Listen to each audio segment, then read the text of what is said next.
Chapter 1031 to 1040। धिक्कार है, ये ज़िवेन, तुमने वास्तव में मेरे कबीले के अभिजात वर्ग को मारने का साहस किया।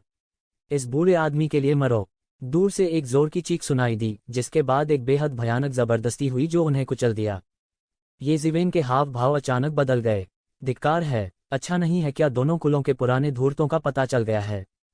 ये ज़िवेन को पता था कि इन महान शक्तियों के महत्वपूर्ण शिष्यों के पास शायद किसी प्रकार का जीवन चिन्ह था। भले ही वे हजारों मील दूर हों, लेकिन जब तक जीवन की आग बुझती, उन्हें तुरंत पता चल जाता।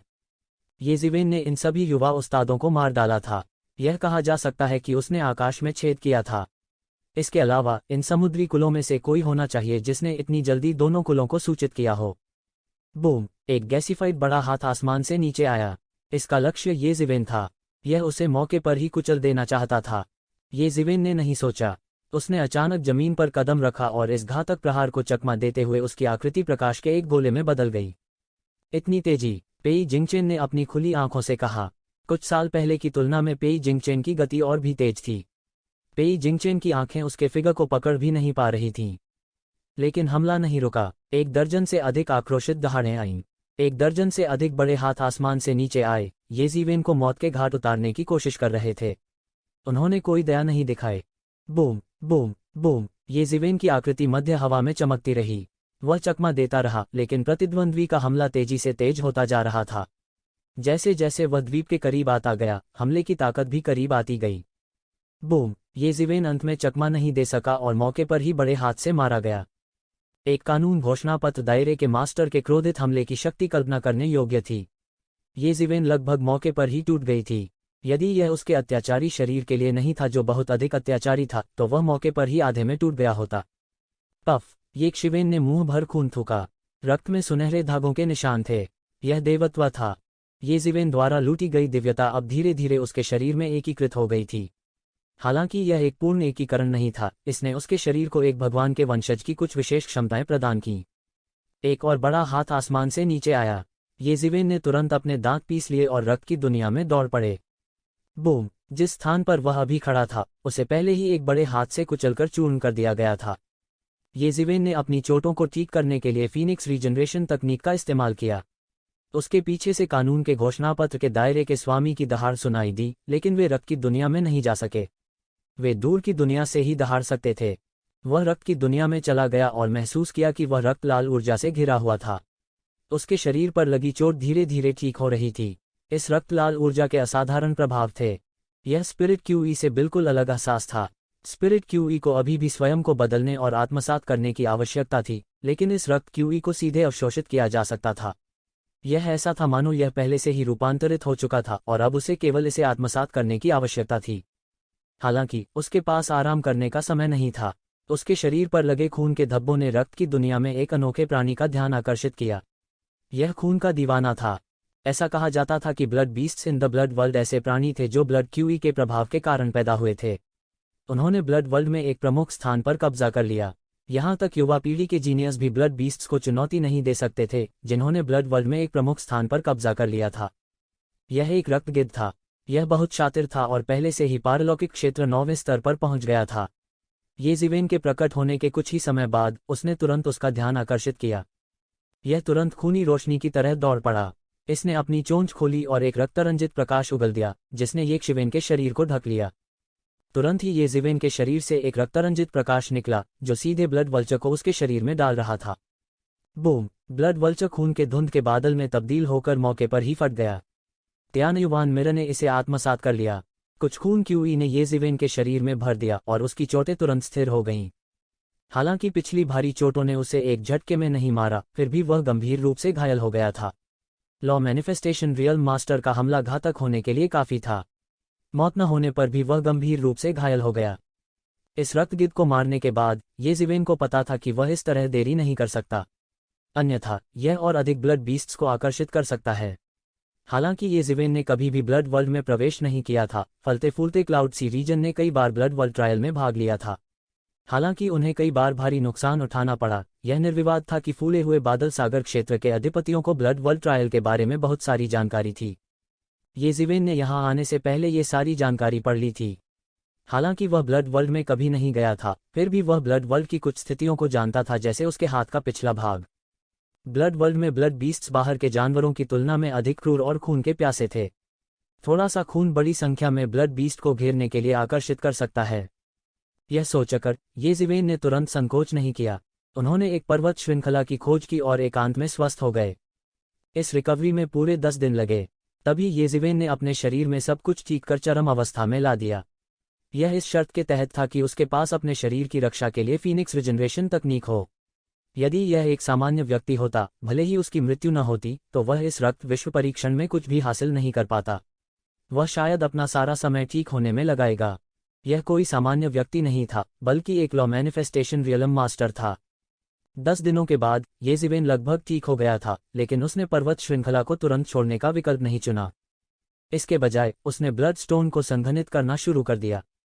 यह ब्लड वर्ल्ड के लिए अद्वितीय एक प्रकार का क्रिस्टल था। यह ऐसा कुछ नहीं था जिसे जमीन से खोदा जा सके। इसके बजाय यह कुछ ऐसा था जिसे मनुष्यों द्वारा संघनित किया जाना था। इस ब्लड वर्ल्ड में यह साल भर असीमित रक्त क्यूई में डूबा हुआ था। यह अज्ञात था कि रक्त क्यूई किससे बना था। यह केवल ज्ञात था कि यह आध्यात्मिक ऊर्जा से अधिक कीमती थी। सामान्य लोगों के लिए, भले ही वे बिना किसी प्रशिक्षण के केवल रक्त संसार में ही साधना करें, उनकी प्रगति बाहर की तुलना में बहुत अधिक होगी। यह blood stone in blood QE से संघनित हुआ था। पारलौकिक क्षेत्र के ऊपर के गुरु इन रक्त क्यूई को रक्त के रंग के क्रिस्टल पत्थर में संघनित कर सकते थे। यह तथाकथित ब्लड स्टोन था। क्योंकि ये रक्त पत्थर सीधे रक्त क्यूई से संघनित होते थे, उन्हें सीधे अवशोषित भी किया जा सकता था। यह एक स्पिरिट स्टोन की तरह था, लेकिन इसका प्रभाव स्पिरिट स्टोन की तुलना में अनगिनत गुना अधिक मजबूत था। वहीं ये ब्लड स्टोन ब्लड वर्ल्ड में हार्ड करेंसी भी थे। अगर कोई ब्लड वर्ल्ड में कुछ भी खरीदना चाहता है, तो उन्हें इन ब्लड स्टोन्स की आवश्यकता होगी। रक्त पत्थरों की तुलना में बाहरी दुनिया में कठोर मुद्रा, आध्यात्मिक क्रिस्टल उल्लेख के लायक नहीं थे। जो काश्तकार इस स्थान में प्रवेश कर सकते थे, वे सभी अपने अपने गुटों की युवा पीढ़ी के उत्कृष्ट सदस्य थे। उनके पास कुछ धन कैसे नहीं हो सकता था। हालांकि ब्लड स्टोन्स की तुलना में जो सीधे किसी की खेती को बढ़ा सकते हैं, उनकी संपत्ति नगण्य थी। इन युवा प्रतिभाओं के लिए, जब तक वे स्पिरिट क्रिस्टल जैसी चीजें प्राप्त करना चाहते थे, हमेशा एक रास्ता होगा। हालांकि ब्लड स्टोन अलग था। ब्लड वर्ल्ड छोड़ने के बाद ब्लड स्टोन्स को संघनित करने का कोई तरीका नहीं था, इसलिए यह विशेष रूप से कीमती था। यह पूरे ब्लड वर्ल्ड में हार्ड करेंसी भी बन गया। येज़िवेन ने अपनी हथेली फैलाई और ची को अपने तानतेन में प्रवाहित किया। उसकी हथेली एक टबाइन की तरह थी, जो एक मजबूत सक्शन फोर्स पैदा कर रही थी। चारों ओर अनगिनत रक्त क्यूई अवशोषित हो गया था और फिर रक्त के रंग के क्रिस्टल पत्थर में संघनित हो गया। ब्लड वर्ल्ड, ब्लड स्टोन में यह कठिन मुद्रा थी। संघनन की विधि कुछ हद तक स्पिरिट क्रिस्टल के समान थी। वास्तव में यह भी कहा जा सकता है कि विभिन्न माध्यमों से एक ही अद्भुत प्रभाव पड़ता है। केवल अंतर यह था कि रक्त संसार में रक्त क्यूई संघनित था, जबकि बाहरी दुनिया में आध्यात्मिक क्यूई संघनित था। ब्लड स्टोन को संघनित करने के बाद येज़िवेन ने और ब्लड स्टोन्स को संघनित करना शुरू किया। हालांकि चाहे वह कितना भी केंद्रित क्यों न हो, वह केवल लगभग 500 ब्लड स्टोन ही जमा कर सकता था। 3 दिनों तक संघनित करने के बाद उसने जल्दबाजी में और रक्त पत्थरों को संघनित करना छोड़ दिया। इस दर पर वह केवल रक्त पत्थरों को संघनित कर रहा होगा और बाकी सब कुछ बर्बाद हो जाएगा। अल्पविराम। खून से रंगे विशाल मैदान पर एक आकृति तेजी से उसके ऊपर से उड़ी। ज्यादा दूर नहीं, कई खून के शौकीनों ने इस आंदोलन को भांप लिया और वे यहां आना चाहते थे। हालांकि जब तक वे पहुंचे, तब तक यह आंकड़ा गायब हो चुका था। यदि दिशा सही है, तो यह दिशा होनी चाहिए। आकृति धीरे धीरे बुदबुदाए। यह व्यक्ति कोई और नहीं बल्कि येज़िवेन थी। हालांकि ब्लड वर्ल्ड विशाल था, अनगिनत वर्षों की खोज के बाद सभी प्रमुख बलों के हाथों में एक नक्शा था।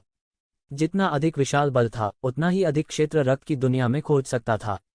बेशक दायरा जितना व्यापक था और उतना ही विस्तृत था।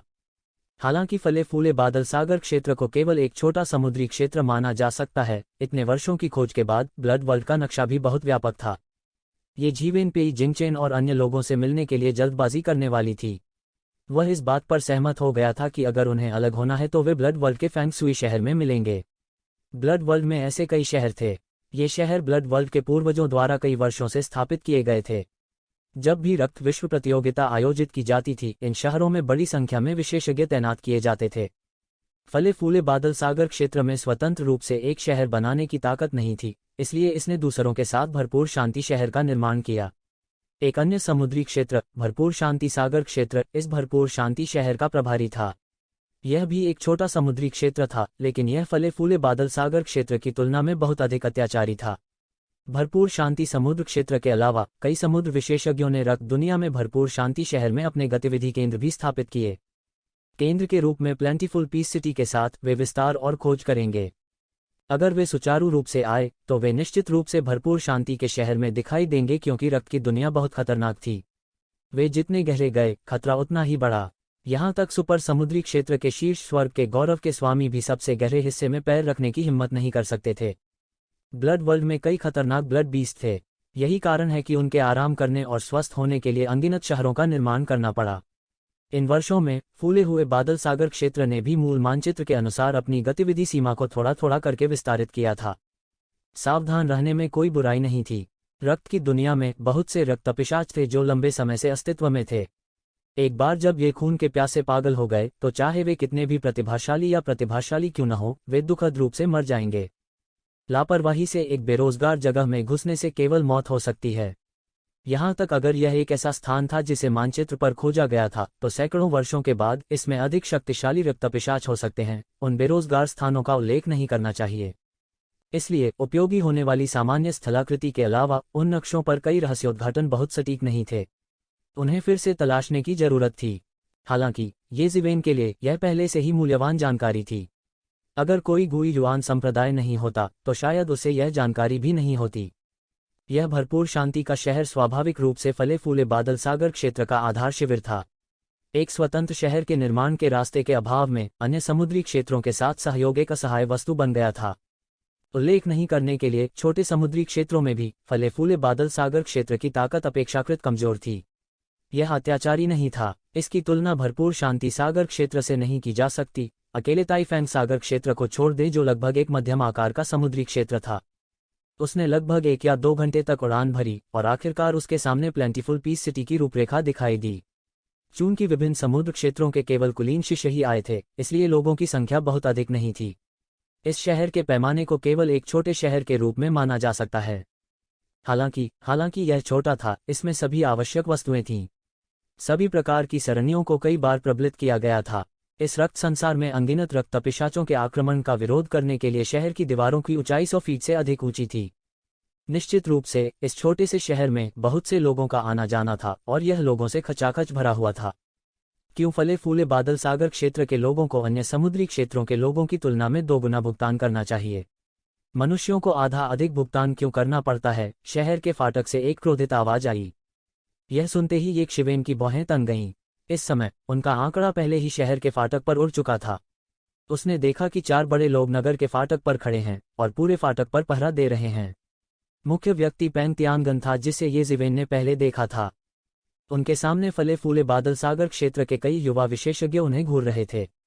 ये शिवेन ने इन लोगों को पहले देखा था। शीर्ष 100 सूची में वे सभी युवा मानव विशेषज्ञ थे। वे फले फूले बादल सागर क्षेत्र में निश्चित रूप से उच्च उत्साही थे, लेकिन इस समय वे असामान्य रूप से उदास थे। इन युवा विशेषज्ञों की फटकार का सामना करते हुए पेंग तियानगन ने केवल उपहास किया और कहा, कोई भी आपको मजबूर नहीं कर रहा है। यदि आप इसे नहीं सौंपते हैं तो यह ठीक है। जब तक आप इस ताइफेंग शहर में नहीं रहते, आप जहां चाहें जा सकते हैं। ये युवा विशेषज्ञ इतने गुस्से में थे कि उनके चेहरे लाल हो गए। इस ब्लड वर्ल्ड में अनगिनत ब्लड बीस्ट थे।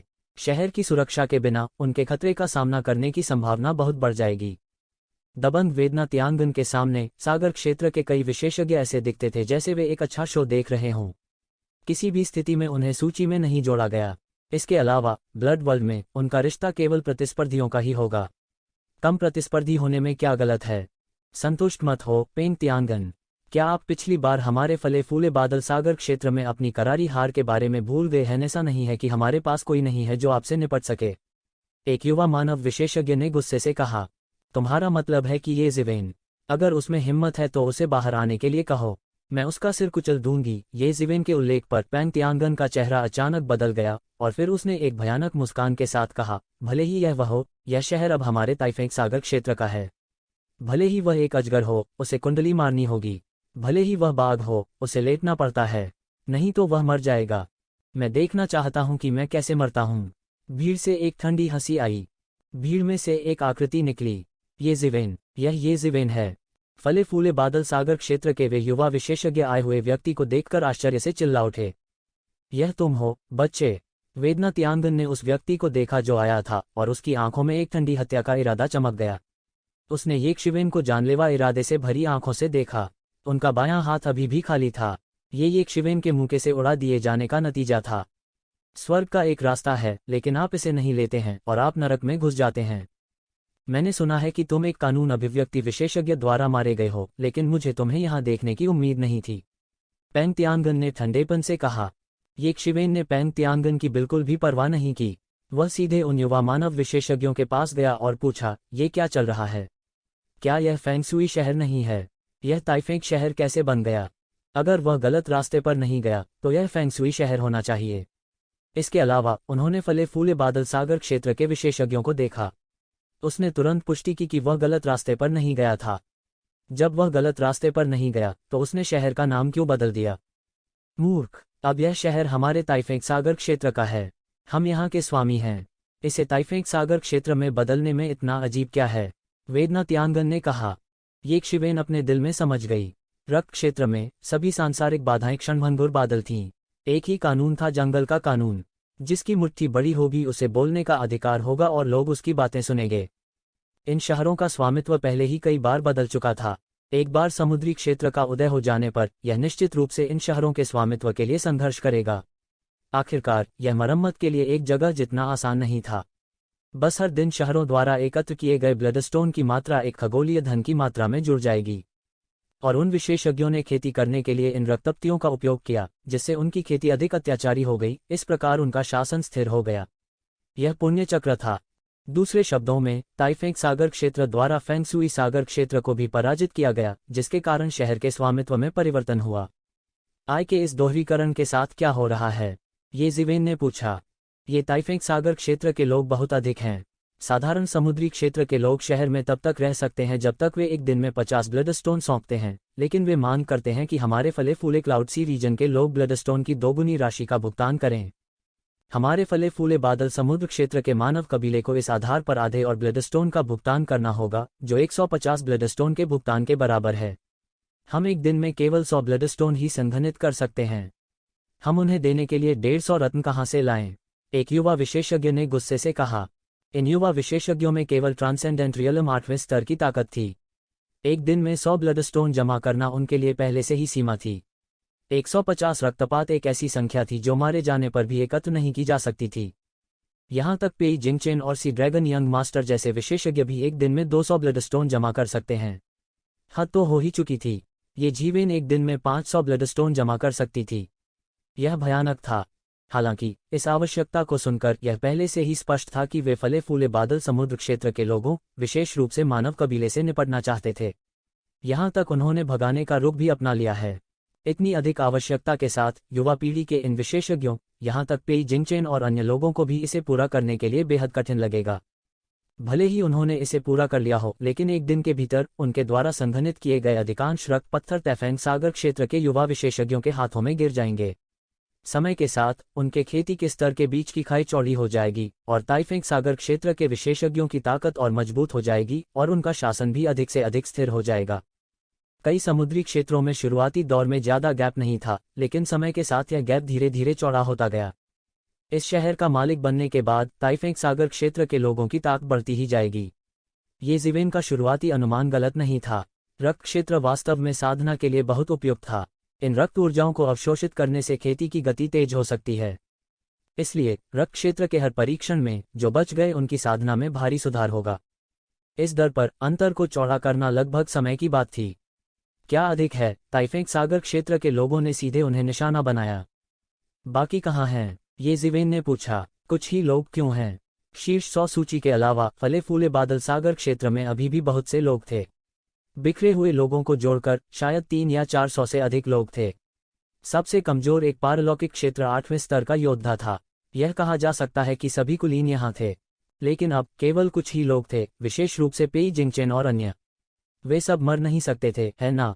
पेंग तियांगन ने देखा कि एक शिवेन का उस पर बिल्कुल भी ध्यान देने का इरादा नहीं था और वह अचानक आग बबूला हो गया। उसने ठंडेपन से कहा, पिछली बार फलते फूलते बादल सागर क्षेत्र में मैं एक चाल नहीं चल सका। अब तुम एक जाल में फंस रहे हो और अपनी मौत की तलाश कर रहे हो। वेदना तियांगन अभी भी एक हाथ खोने के बारे में सोच रही थी। समूचे फूले फले बादल सागर क्षेत्र के विशेषज्ञों के सामने उसे येज़िवेन ने इस हद तक पीटा कि वह अपना आपा खो बैठा। यह पूरी तरह से अपमानजनक था।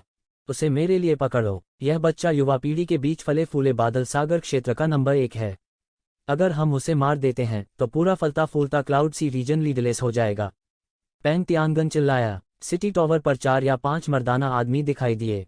वे सभी ट्रांसेंडेंटरियल 9th लेवल के विशेषज्ञ थे। वे तुरंत येशिवेन की ओर दौड़े। हम्फ। येशिवेन ने ठंडी सांस ली।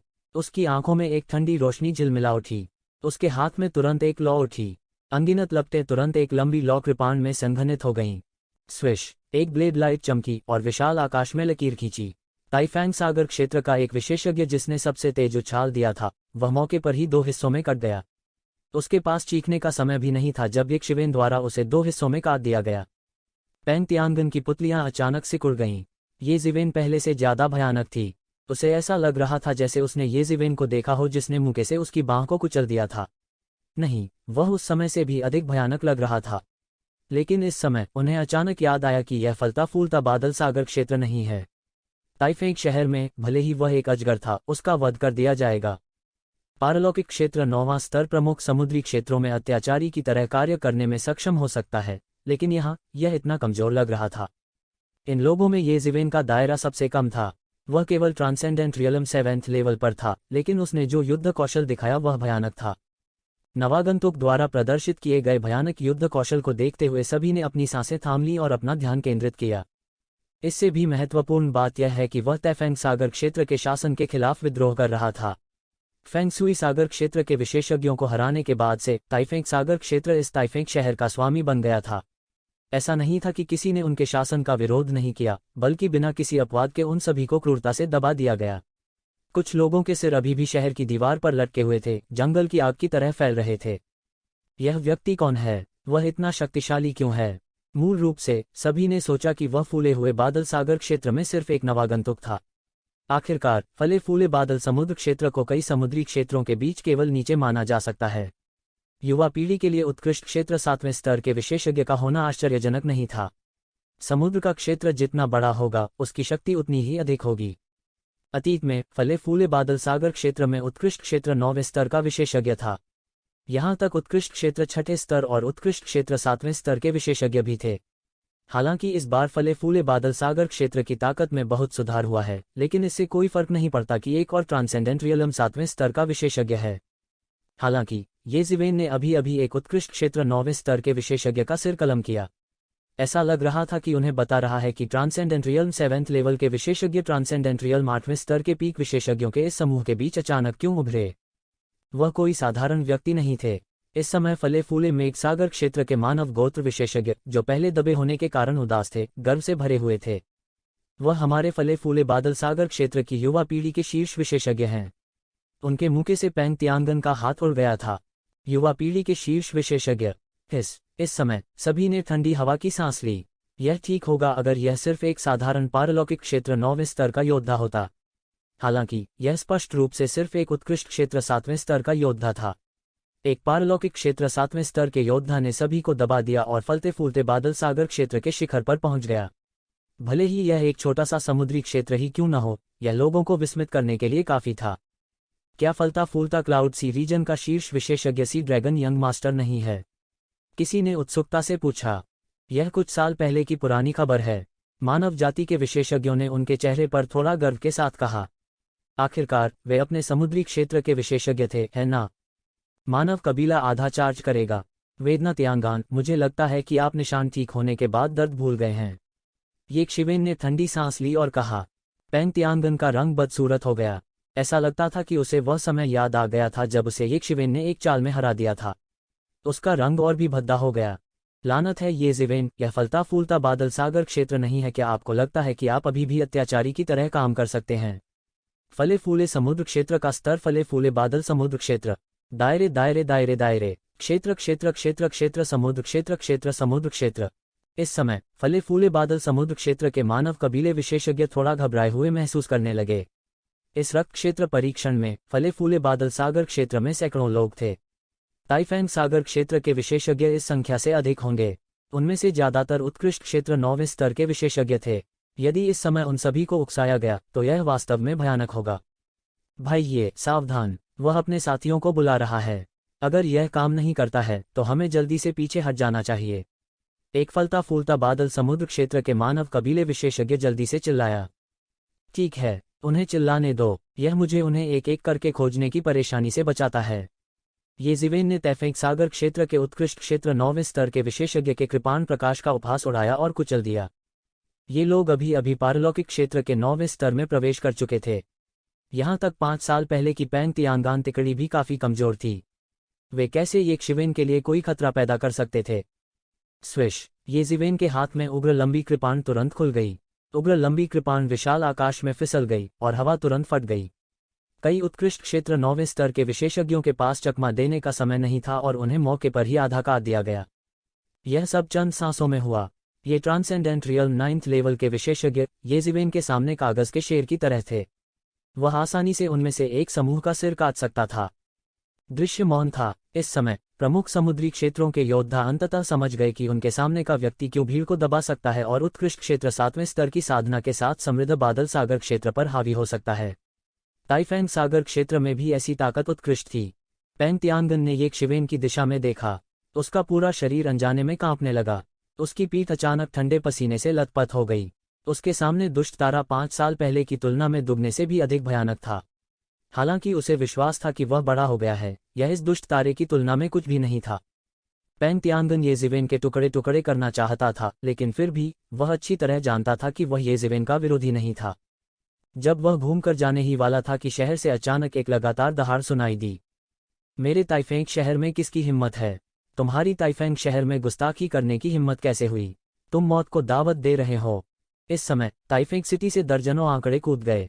उनमें से प्रत्येक में एक संयमित और अत्याचारी आभा थी। ये सभी transcendent real 9th level peak पर भयानक आंकड़े थे।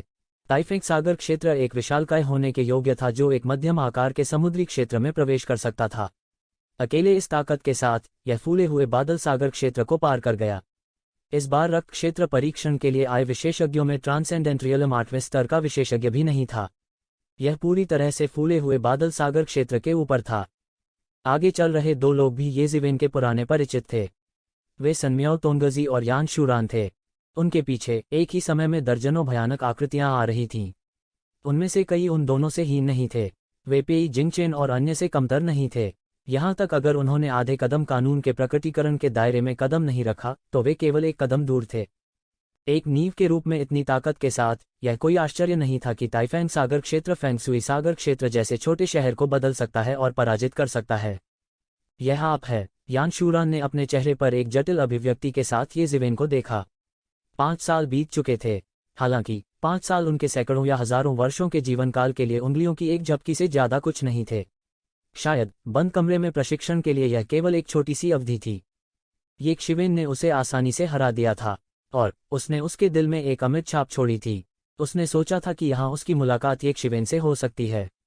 हालांकि उसे उम्मीद नहीं थी कि वह पिछले 10 दिनों से ये शिवेन से नहीं मिल पाएगी। उल्टे सामने आ गया था और उसने ताइफेंगसी एरिया में आते ही तबाही मचा दी थी। क्या हुआ यान शूरान, क्या तुम उसे जानते हो? यान शूरान के पीछे एक बदसूरत आदमी ने पूछा। वह वही है ये जिवेन, यान शूरान ने ठंडी आंखों से कहा। हे वह व्यक्ति है जिसने आपको एक बड़ा नुकसान पहुंचाया है। मुझे नहीं लगता कि वह बहुत अधिक है। वह सिर्फ ट्रांसेंडेंट दायरे 7th लेवल है। टीएस आपकी ताकत इस स्तर तक कब गिरी? समुद्री जाति के उस बदसूरत युवक ने अजीब सी मुस्कान के साथ ये जिवेन को देखा, जैसे उसने कोई स्वादिष्ट शिकार देखा हो। जाहिर है ताइफेंग सागर क्षेत्र एकजुट नहीं था। अभी भी विभिन्न विरोधाभास थे। लापरवाह मूर्ख, छोटे फले फूले बादल सागर क्षेत्र का एक लड़का हमारे ताइफेंग शहर में मुसीबत खड़ी करने की हिम्मत करता है। वह जीने से थक गया होगा। एक अन्य युवक ने बोलने के लिए अपना मुंह खोला। हालांकि वह सी रेस के बदसूरत युवक के बिल्कुल विपरीत था। वह थोड़ा आकर्षक होने की हद तक सुंदर था। सीमा, वापस जब मैं समुद्र क्षेत्र में मानव जाति का नरसंहार कर रहा था, मैंने इनमें से कम 800 चींटियों को मार डाला। यह सुनकर कई मानव जाति विशेषज्ञों के चेहरे अचानक से कुरूप हो गए। हालांकि वे ताइफेंग सागर क्षेत्र के योद्धा नहीं थे, फिर भी उन्होंने यह सुनकर असहज महसूस किया। आखिर वे भी हमवतन थे।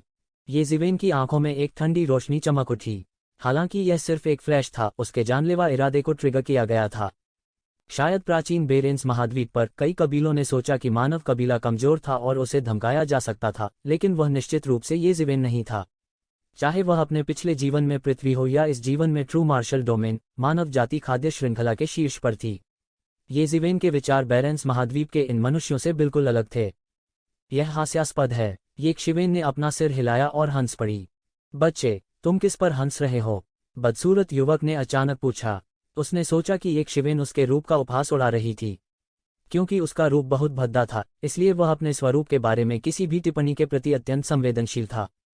मैं आप पर हंस रहा हूं क्योंकि आप नहीं जानते कि आप मरने वाले हैं। ये ज़िवेन ने अपना सिर हिलाते हुए कहा, तुम सब मरने के लायक हो। मौत को प्रणाम। वह बदसूरत युवक तुरंत आग बबूला हो गया। एक पल में एक भयानक आभा आकाश में उड़ती हुई बह निकली। उसके पीछे एक अतुलनीय भयानक आभा अचानक घनीभूत हो गई। यह ऐसा था जैसे एक पल में अनगिनत मार्शल आर्ट विल प्रदर्शित किए गए हों। उनकी भयानक आभा ने उपस्थित सभी लोगों को मजबूती से दबा दिया। चाहे वह पारलौकिक क्षेत्र 8वें स्तर का हो या पारलौकिक क्षेत्र 9वें स्तर के विशेषज्ञ, सभी को दबा दिया गया था। वह अकेला ही उपस्थित सभी का वध कर सकता था। उसकी आभा से सब कांप रहे थे। हालांकि यह बदसूरत युवक सुंदर नहीं था, फिर भी उसके पास अप्रत्याशित रूप से एक अत्याचारी लड़ाई की ताकत थी। इस बच्चे को कम मत समझो। वह किसी भी तरह से साधारण नहीं है। यान शूरान ने कहा। चिल्लाना बंद करो। क्या आपको लगता है कि मैं आप लोगों की तरह एक हारा हुआ व्यक्ति हूं? ट्रांसेंडेंट रियलम 7th लेवल मेरे सामने शोर मचाने की हिम्मत करता है तो मौत को दावत दे रहे हो। बदसूरत युवक ने तिरस्कारपूर्वक कहा। पेंग तियानगन और अन्य दो के चेहरे अचानक डूब गए। वेदना तियानगन ने उपहास किया। आपको इस बच्चे को नीचा दिखाने के लिए किसने कहा था? बाद में पछताओगे। बूम। बदसूरत युवक ने अपनी चाल चली। ये ज़िवेन की पूरी भुजा अचानक फैल गई, जो एक विशाल ईश्वर की इच्छा भ्रम में बदल गई। युवाओं को हवा में कुचलने के इरादे से यह एक पल में नीचे गिर गया। इस विशाल ईश्वर की इच्छा को ये ज़िवेन की ची से संघनित किया गया था। यह शुद्ध और भयावह था। ये ज़िवेन को एक आकस्मिक स्टंप के साथ दुनिया को ढहाने का भ्रम था। उनके शरीर का रोम रोम तलवार की आभा उगल रहा था। अनगिनत तलवार आभा उसके सिर के ऊपर एकत्रित हो गई। सीधे एक भयानक तलवार की रोशनी फूट पड़ी। यह एक विशाल तलवार में संघनित हो गया और तुरंत बाहर निकल गया। स्वर्ग दफन। ये ज़िवेन के चिल्लाने से ऐसा लगता था कि यह विशाल तलवार एक लंबी नदी में बदल गई है, विशाल आकाश को काट रही है और दुनिया को दफन कर रही है। लंबी तलवार अप्रतिरोध्य थी। विशाल ईश्वर की इच्छा का विशाल पैर सीधे कट गया, पूरे आकाश में आध्यात्मिक ऊर्जा में बदल गया। चाहे वह कृपाण दाव हो या तलवार दाव, ये ज़िवेन के हाथों में कोई अंतर नहीं था। ये ज़िवेन ने मार्शल डाउ की खेती की, हजारों तरीकों को नियंत्रित करने के लिए मार्शल डाउ का उपयोग किया। यह किस प्रकार की तलवारबाजी है? यह इतना शक्तिशाली कैसे है? बदसूरत युवक अचानक डर से पीला पड़ गया। उसका शरीर बार बार पीछे हट गया। ये ज़िवेन की तलवार से उसकी ईश्वर की इच्छा को हवा में उड़ा दिया गया। उसके पास वापस लड़ने की शक्ति नहीं थी। इसे समाप्त करने का समय आ गया है। ये ज़िवेन ने एक कदम आगे बढ़ाया और सीधे उस बदसूरत युवक के सामने दौड़ पड़ी। उसके हाथ में लपटों का एक समूह प्रज्वलित हुआ और एक लंबे ब्लेड में परिवर्तित हो गया। फिर उसने अचानक नीचे काट दिया। रुकना। ताइफेंग सागर क्षेत्र के कई विशेषज्ञ चिल्लाए। वे कैसे ये ज़िवेन को अपने साथी को अपनी नाक के नीचे मारने की अनुमति दे सकते थे? हालांकि उनका रिश्ता बहुत अच्छा नहीं हो सकता है, उन्हें इस समय एक ही तरफ खड़ा होना चाहिए। Boom boom boom. ये ज़िवेन के सामने एक पल में सैकड़ों भयानक हमले आ गए। Transcendent realm 9th level peak विशेषज्ञों का यह समूह सेना में शामिल हो गया। शक्ति अकल्पनीय थी। हे एक शैतानी हंसी के साथ ये ज़िवेन के शरीर से एक शैतानी छाया निकली, जो एक अद्वितीय दानव में बदल गई। दुनिया को पुनर्व्यवस्थित करते हुए दुनिया के बीच दानव आभा बह गई। यह येमो था। येमो ने ठंडी सूंघी और अपने राक्षसी पंजे फैलाए। एक पल में अनगिनत राक्षसी छापों को निकाल लिया गया। ऐसा लगता था कि दुनिया एक शैतानी आईने में गिर गई है और कोई अन्य कानून नहीं देखा जा सकता है। जब राक्षसी कलाओं के इस सेट को प्रदर्शित किया गया था, तो यह वास्तव में धरती को हिला देने वाला था। यहाँ तक येमो की कई वर्षों की ताकत और नींव के साथ राक्षसी कलाओं को समझने और लागू करने के मामले में वह येमो के 1% तक भी नहीं पकड़ सका। जैसे ही उसने हमला किया, वह इस दुनिया को एक राक्षसी क्षेत्र में बदलना चाहता था जो राक्षसी दाव से भरा हुआ था। विस्फोट करने वाले सभी हमले उसके द्वारा पकड़ लिए गए और हवा में कुचल दिए गए। यद्यपि कोई भौतिक शरीर नहीं था, त्यानयुआन मिरर की शक्ति की मदद से यह एक भयानक स्तर तक पहुंच गया था। ये ट्रांसेंडेंट रियल्म 9th लेवल के विशेषज्ञ येमो की नज़र में कुछ भी नहीं थे। इसके विपरीत येमो की नज़र में ये युवा समुद्री कबीले विशेषज्ञ उसकी खपत को फिर से भरने के लिए भोजन बन गए थे। और ये ज़िवेन बिना किसी विचलित हुए सीधे अपनी कृपाण से नीचे गिर गई। बदसूरत युवक अचानक चिल्लाया और मौके पर ही खून के धुएं में जा गिरा। फिर वह सीधे खून की रोशनी में बह गया। हालांकि यह बदसूरत युवक येज़िवेन के सामने कमजोर था, लेकिन ताकत के मामले में वह 9वें स्तर के पारलौकिक क्षेत्र के शीर्ष पर था। इसके अलावा वह अपने जीवन के चरम पर था। उसके शरीर में क्यूई और रक्त की असामान्य मात्रा थी, जो त्यानयुवान मिर के उपभोग की पूरी तरह से भरपाई कर सकता था। यहाँ तक यह त्यानयुवान मिर को एक झटके में मानव स्तर की चोटी तक पहुंचने में मदद कर सकता है। विभिन्न कुलों के विशेषज्ञ एक बार में गूंगे थे, विशेष रूप से अन्य समुद्री क्षेत्रों के योद्धा। वे और भी भयभीत हो गए जब उन्होंने येज़िवेन के अजेय कौशल को देखा और आसानी से उस बदसूरत युवक का वहीं पर सिर काट दिया। ताइफेंग सागर क्षेत्र ने फेंगसुई सागर क्षेत्र को आसानी से हरा दिया और इस शहर का नियंत्रण हासिल कर लिया। वे इस शहर के अधिपति बन गए। जो कोई भी इस शहर में रहना चाहता था, उसे उनकी आज्ञा माननी पड़ती थी। कभी किसी ने उनके सदस्यों का इस तरह वध करने का साहस नहीं किया था। इतना ही नहीं, बल्कि सबसे महत्वपूर्ण बात यह थी कि ताइफेंग सागर क्षेत्र की ताकत वास्तव में अन्य समुद्री क्षेत्रों से बहुत ऊपर थी। चाहते हुए भी उनमें ऐसा करने की शक्ति नहीं थी। यदि वे उन पर कोई चाल चलाना चाहते हैं तो अंतिम परिणाम केवल मृत्यु ही होगा। लेकिन येज़िवेन ने उनके सामने यह कर दिखाया। इसके अलावा उन्होंने ताइफेंग सागर क्षेत्र के कई युवा विशेषज्ञों के सामने उनके उत्कृष्ट क्षेत्र 9वें स्तर के पीक जीनियस में से एक का सिर कलम कर दिया। यह उनकी कल्पना से बहुत परे था।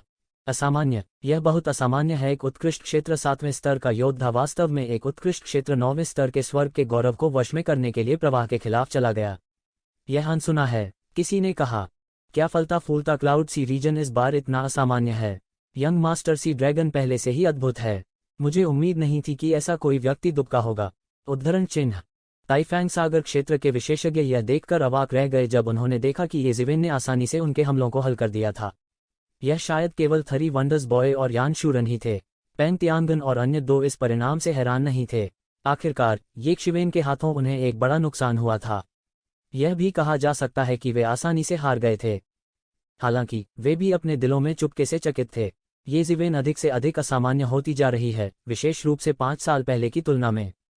कौन है भाई? इस समय शहर से एक जोरदार चीख निकली। जैसे ही उन ताइफेंग सागर क्षेत्र के विशेषज्ञों ने यह आवाज सुनी, उन्होंने तुरंत राहत महसूस की। येज़िवेन की भयानक युद्ध शक्ति द्वारा लाया गया आतंक तुरंत गायब हो गया। यह एक आधा कदम कानून अभिव्यक्ति क्षेत्र विशेषज्ञ है, किसी ने कांपते हुए कहा। हालांकि half step law manifestation realm केवल half step law manifestation realm था, लेकिन यह पहले से ही लॉ मैनिफेस्टेशन दायरे के करीब था। यह पहले से ही इन साधारण पारलौकिक क्षेत्र के योद्धाओं को दबा सकता था। As cloud. येज़िवेन के दिमाग में अचानक यह नाम आया। येज़िवेन ने यह नाम यंग मास्टर सी ड्रैगन से सीखा। ताइफेंग सागर क्षेत्र द्वारा इस बार भेजे गए विशेषज्ञ सभी उत्कृष्ट क्षेत्र 9वें स्तर के विशेषज्ञ थे। उनमें से यहाँ तक यान शूरान जैसा एक शीर्ष ट्रांसेंडेंट्रियल 9वें स्तर का विशेषज्ञ भी था। इन लोगों के बीच एज क्लाउड हमेशा सभी को दबा रहा था, ठीक यंग मास्टर सी ड्रैगन की तरह सभी की नज़रों में। फिर यह विशेषज्ञ जो अचानक प्रकट हुआ, सबसे अधिक संभावना एज क्लाउड था।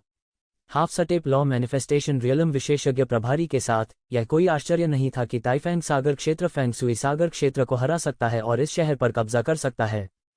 बिजली की तरह तेज येज़िवेन के सामने एक आकृति दिखाई दी और संकट की भयानक भावना एक पल में उछल पड़ी। येज़िवेन के पीछे एक लंबा भाला दिखाई दिया और एक इलेक्ट्रिक ड्रिल की तरह यह सीधे विशाल आकाश में छेद कर गया और येज़िवेन के सिर के पीछे की ओर फट गया। अगर येज़िवेन को मारा जाता, भले ही वह एक अत्याचारी शरीर होता, तो उसका सिर तरबूज की तरह उसी जगह फट जाता। जीवित रहना असंभव था। तो ज़िवेन की प्रतिक्रिया की गति तेज थी। बस एक पल में वह पहले ही ठीक हो चुका था। उसने तलवार की आभा फेंकी और इस लंबे भाले पर वार किया। येज़िवेन स्वाभाविक रूप से जानती थी कि यह हमला बेहद जल्दबाजी में किया गया था। उन्हें डर था कि यह इस आधे चरण कानून घोषणापत्र क्षेत्र विशेषज्ञ के पूर्ण प्रहार का सामना नहीं कर सकता था, लेकिन यह केवल इसे थोड़ा विलंबित कर सकता था। फिर भी उसने अपने लक्ष्य को थोड़ा विलंब करके पहले ही प्राप्त कर लिया था।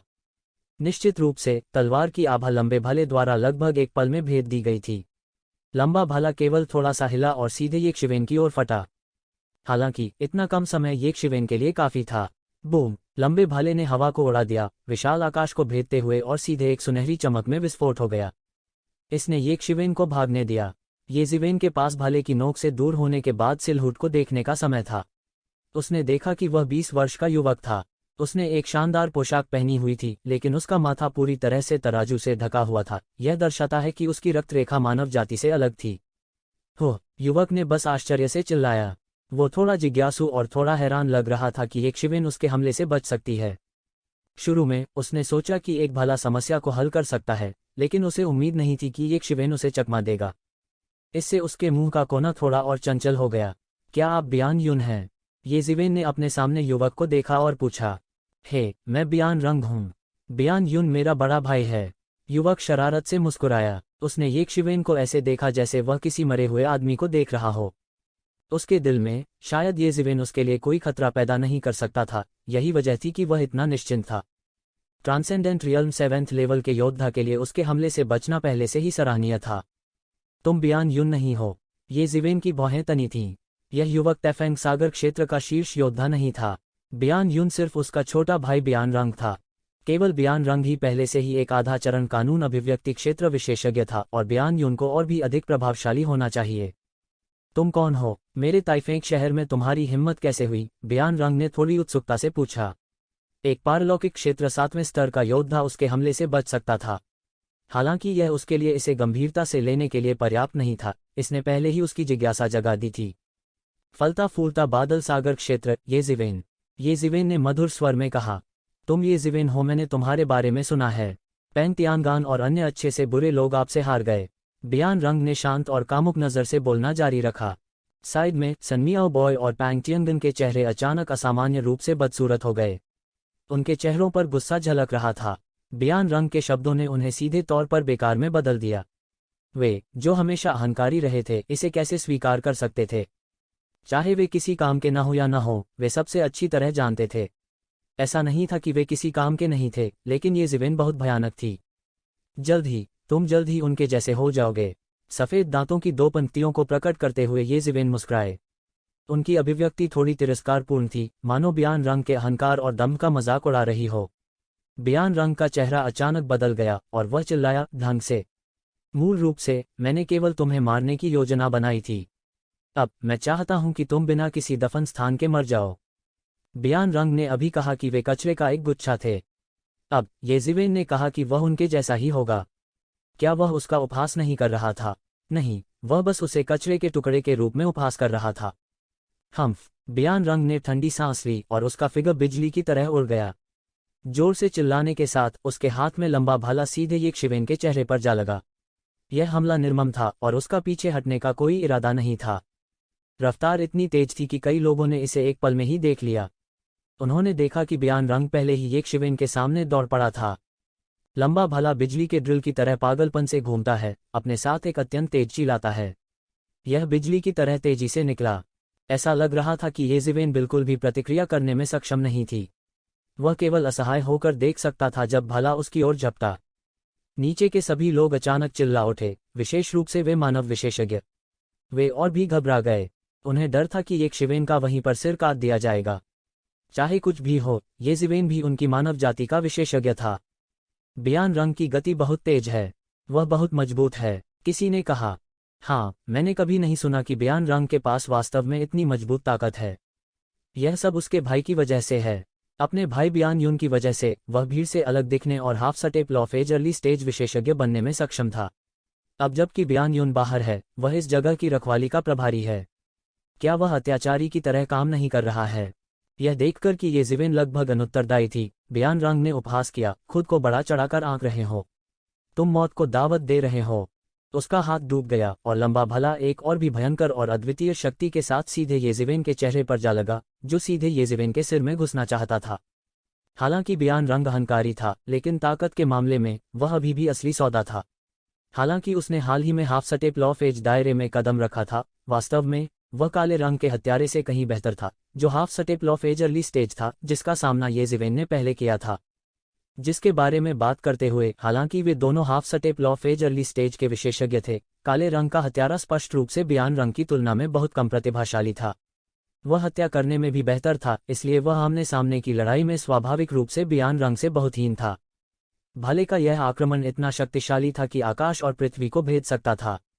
भाले की नोक से भाले का प्रकाश निकला जो आकाश में फैल गया।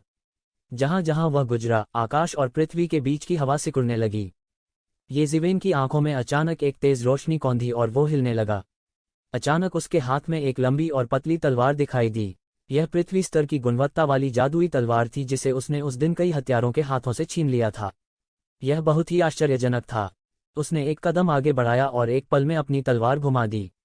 प्रकाश की एक सफ़ेद धारा ऐसे निकली जैसे वह आकाश को चीरकर अलग करने जा रही हो। असंख्य तलवारों का आभा एक क्षण में छूट गया। यह ऐसा था जैसे वह उस क्षण एक सर्वशक्तिमान तलवारबाज बन गया हो।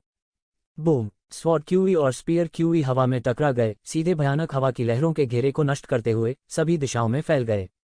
सारी हवा फट गई थी और अंतरिक्ष इन दो भयानक विनाशकारी शक्तियों द्वारा विकृत हो गया था। बियान रंग की पुतली अचानक बहुत सिकुड़ गई। अभी कुछ देर पहले ये जिवेन के भागने के कई कारण थे, लेकिन अब यह टक्कर एक वास्तविक टक्कर थी। लेकिन ये शिवेन नुकसानदेह स्थिति में नहीं आई। यह उनकी कल्पना से कहीं अधिक था। लेकिन इस समय ज्यादा सोचना उसके ऊपर नहीं था, क्योंकि अभी अभी ये शिवेन का हमला पहले ही आ चुका था। उसने अब निष्क्रिय रूप से पिटाई नहीं की, बल्कि सीधे ऊपर चढ़ गया। उनके पूरे शरीर की वास्तविक तात्विक ऊर्जा उनके शरीर से फूट पड़ी, जिससे तुरंत एक बहुत बड़ी शॉक वेव बन गई। वह नहीं जानता था कि उसकी कदकाठी कितनी गुना तेज थी। उसने एक कदम आगे बढ़ाया, एक सुनहरी लहर पैदा करते हुए, और तुरंत ये शिवेन के सामने आ गया। लंबी तलवार तुरंत बाहर निकल गई, और यह अज्ञात था कि तलवार की कितनी रोशनी आकाश में एक लहर की तरह फट गई, भारी और जानलेवा। वह विशाल तलवार का इरादा दुनिया के सभी जीवित प्राणियों को नष्ट करना चाहता था, उनके माध्यम से भेदना। कब्र की तलवार! धत्तेरी की! बियान रंग धीमी आवाज में चिल्लाया। ये शिवेन ने हमला करने की पहल की थी। उसे लगा कि उसने अपना सारा चेहरा खो दिया है, तो वह अचानक बार बार चिल्लाया। उसके हाथ में लंबा भाला एक जहरीले अजगर की तरह आसमान में घुस गया। इसकी एक आश्चर्यजनक गति थी और यह अंतहीन लिंकी को बहा ले गई। यह एक भयानक तूफान की तरह था और इसने तलवार रोशनी का स्वागत किया जिसने आकाश को भर दिया था। गड़गड़ाहट! पूरी दुनिया में एक बार में कोई और आवाज नहीं लगती थी, केवल विस्फोटों की लगातार आवाज रह जाती थी। आकाश में अनगिनत विस्फोटों ने अंतरिक्ष में लहरों के घेरे को तोड़ दिया। हालांकि बियान रंग अहंकारी था, लेकिन उसकी ताकत बिल्कुल ठोस थी। उसके हाथ में लंबे भाले ने आकाश को पार करते हुए तलवार की सभी रोशनी को अवरुद्ध कर दिया। धुआं और धूल छंटना अभी बाकी था और ये शिवेन का अगला हमला पहले ही आ चुका था। उसका आक्रमण बस एक सतत ज्वार की तरह था और यह बस बंद नहीं हुआ।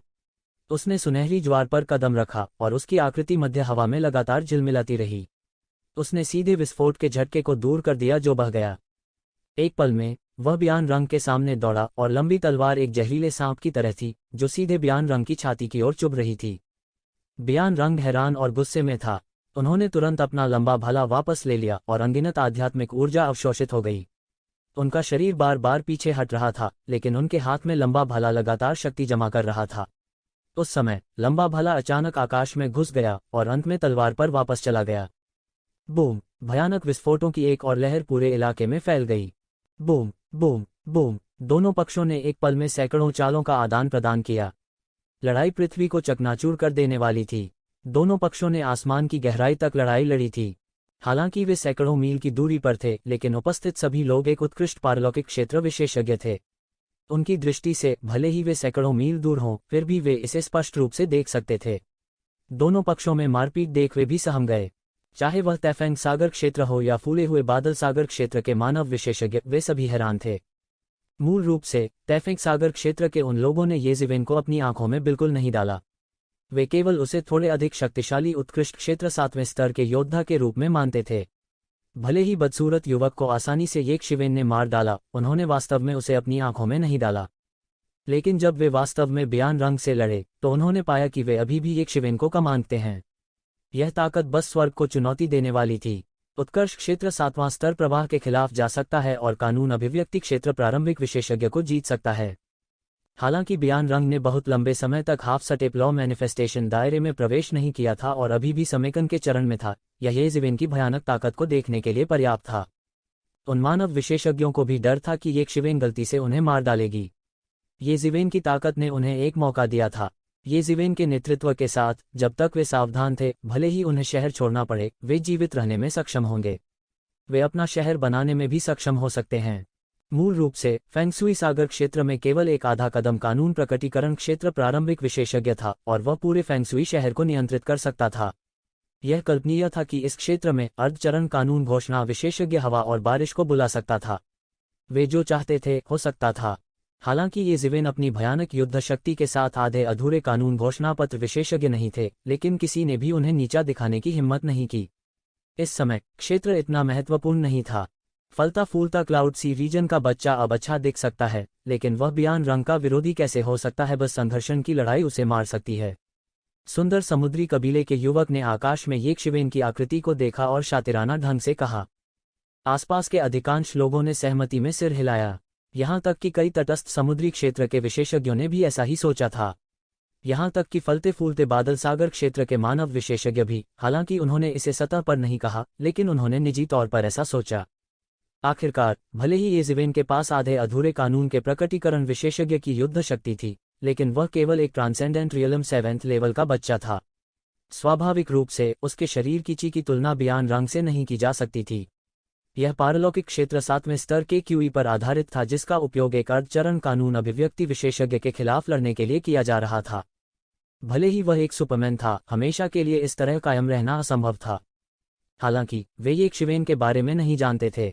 स्टार बीस्ट की रक्त रेखा के साथ एकीकृत होने के बाद उनका पूरा व्यक्तित्व मानव त्वचा में एक स्टार बीस्ट की तरह था।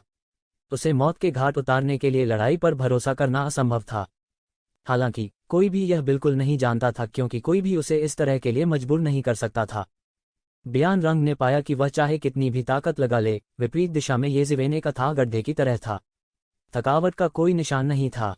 चाहे वह कितनी भी ताकत लगा ले, येक्षिवेन उसका लगातार सामना कर सकती थी। मैं पहले ही तुम्हारी क्षमताओं को देख चुका हूं। यदि तुम्हारे पास बस इतना ही है तो मैं तुम्हें हरा दूंगा। येक्षिवेन ठंडेपन से चिल्लाए। उसके हाथ में लंबी तलवार एक भयानक तलवार की रोशनी से फट गई, सीधे आकाश को चीरती हुई। यह तलवार की रोशनी की लंबी नदी की तरह राजसी था। कमीने, तुम किसे नीचे देख रहे हो? इस समय बियान रंग अब उतना शांत नहीं था जितना वह शुरुआत में था। वह थोड़ा चिढ़ गया था कि लंबे समय के बाद भी वो येक्षिवेन को नहीं हरा सका। उसके हाथ में लंबा भाला तुरंत विशाल आकाश को भेद गया। भाले की रोशनी ने विशाल आकाश को भेद दिया, तुरंत ये ज़िवेन में प्रवेश कर गया। दफन तलवार, दफन तलवार, दफन तलवार। ये ज़िवेन ने आकाश में तलवार की 3 बत्तियां लहराईं। कुछ समय के लिए स्वर्ग और पृथ्वी एक साथ विलाप करने लगे, मानो पूरी दुनिया नष्ट होने वाली थी। यह एक तरह का भयानक उतार चढ़ाव था। तलवार की ये 3 बत्तियां ये ज़िवेन के नियंत्रण में आकाश में एक साथ घनीभूत हो गईं, एक भयानक प्रकाश तलवार में घनीभूत हो गईं।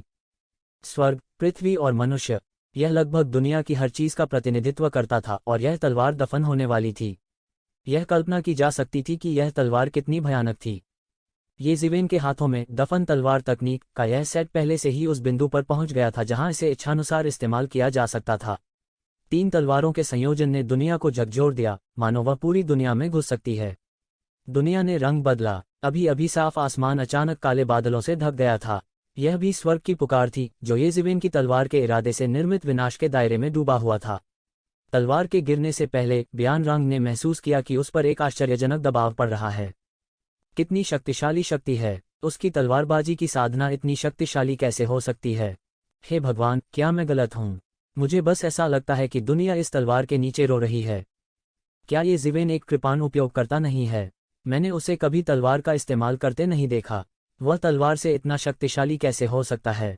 इस समय फलते फूलते बादल सागर क्षेत्र के एक मानव कबीले विशेषज्ञ ने आकाश में ये ज़िवेन को देखा, जो तलवार भगवान के अवतार की तरह था। उनकी राय में ये ज़िवेन को कृपाण उपयोगकर्ता होना चाहिए। वह इस समय तलवारबाजी का नायक कैसे हो सकता है? नहीं, मैंने उसे मिट्टी की तकनीक का उपयोग करते देखा है। यह भी अद्वितीय है। यह उसकी तलवार की तकनीक से कमतर नहीं है, किसी ने कहा। सभी ने ठंडी हवा की सांस ली। आमतौर पर बोलना, चाहे वह तलवार सिद्धांत, कृपाण सिद्धांत या मुख का सिद्धांत हो, अगर उनमें से किसी को भी अत्यधिक विकसित किया जा सकता है तो यह अतुलनीय रूप से शक्तिशाली होगा। लेकिन एक ही समय में, क्योंकि हर सिद्धांत व्यापक और गहरा था, कोई भी एक ही समय में कई मार्शल सिद्धांतों में कुशल नहीं हो सकता था, क्योंकि यह केवल सभी प्रकार के मार्शल सिद्धांतों में कुशल होने की ओर ले जाएगा। लेकिन ये ज़िवेन का प्रत्येक कौशल एक ही क्षेत्र के सभी विशेषज्ञों पर हावी होने के लिए पर्याप्त था। यह सबसे भयानक बात थी। वे नहीं जानते थे कि येक्षिवेन के पास एक रहस्यमय जगह है, इसलिए इससे कोई फर्क नहीं पड़ता था कि वह किस चीज में माहिर है। जब तक उसके पास पर्याप्त लिंक की है, उसकी खेती बंद नहीं होगी और वह किसी भी चीज से प्रतिबंधित नहीं होगा। यही सबसे बड़ी वजह थी कि वो मार्शल आर्ट के शिखर पर पहुंच सके। इस तलवार के वार करने से पहले उन्होंने असीमित दबाव को कुचलते हुए महसूस किया। अगर यह डरपोक व्यक्ति होता तो वह इस जबरदस्ती से मौत से डर जाता इससे पहले कि वह कोई कदम उठा पाता। यह तलवार का इरादा बह गया जिसमें विनाश का अर्थ था। संसार सनातन था लेकिन सनातन को भी नष्ट होना था।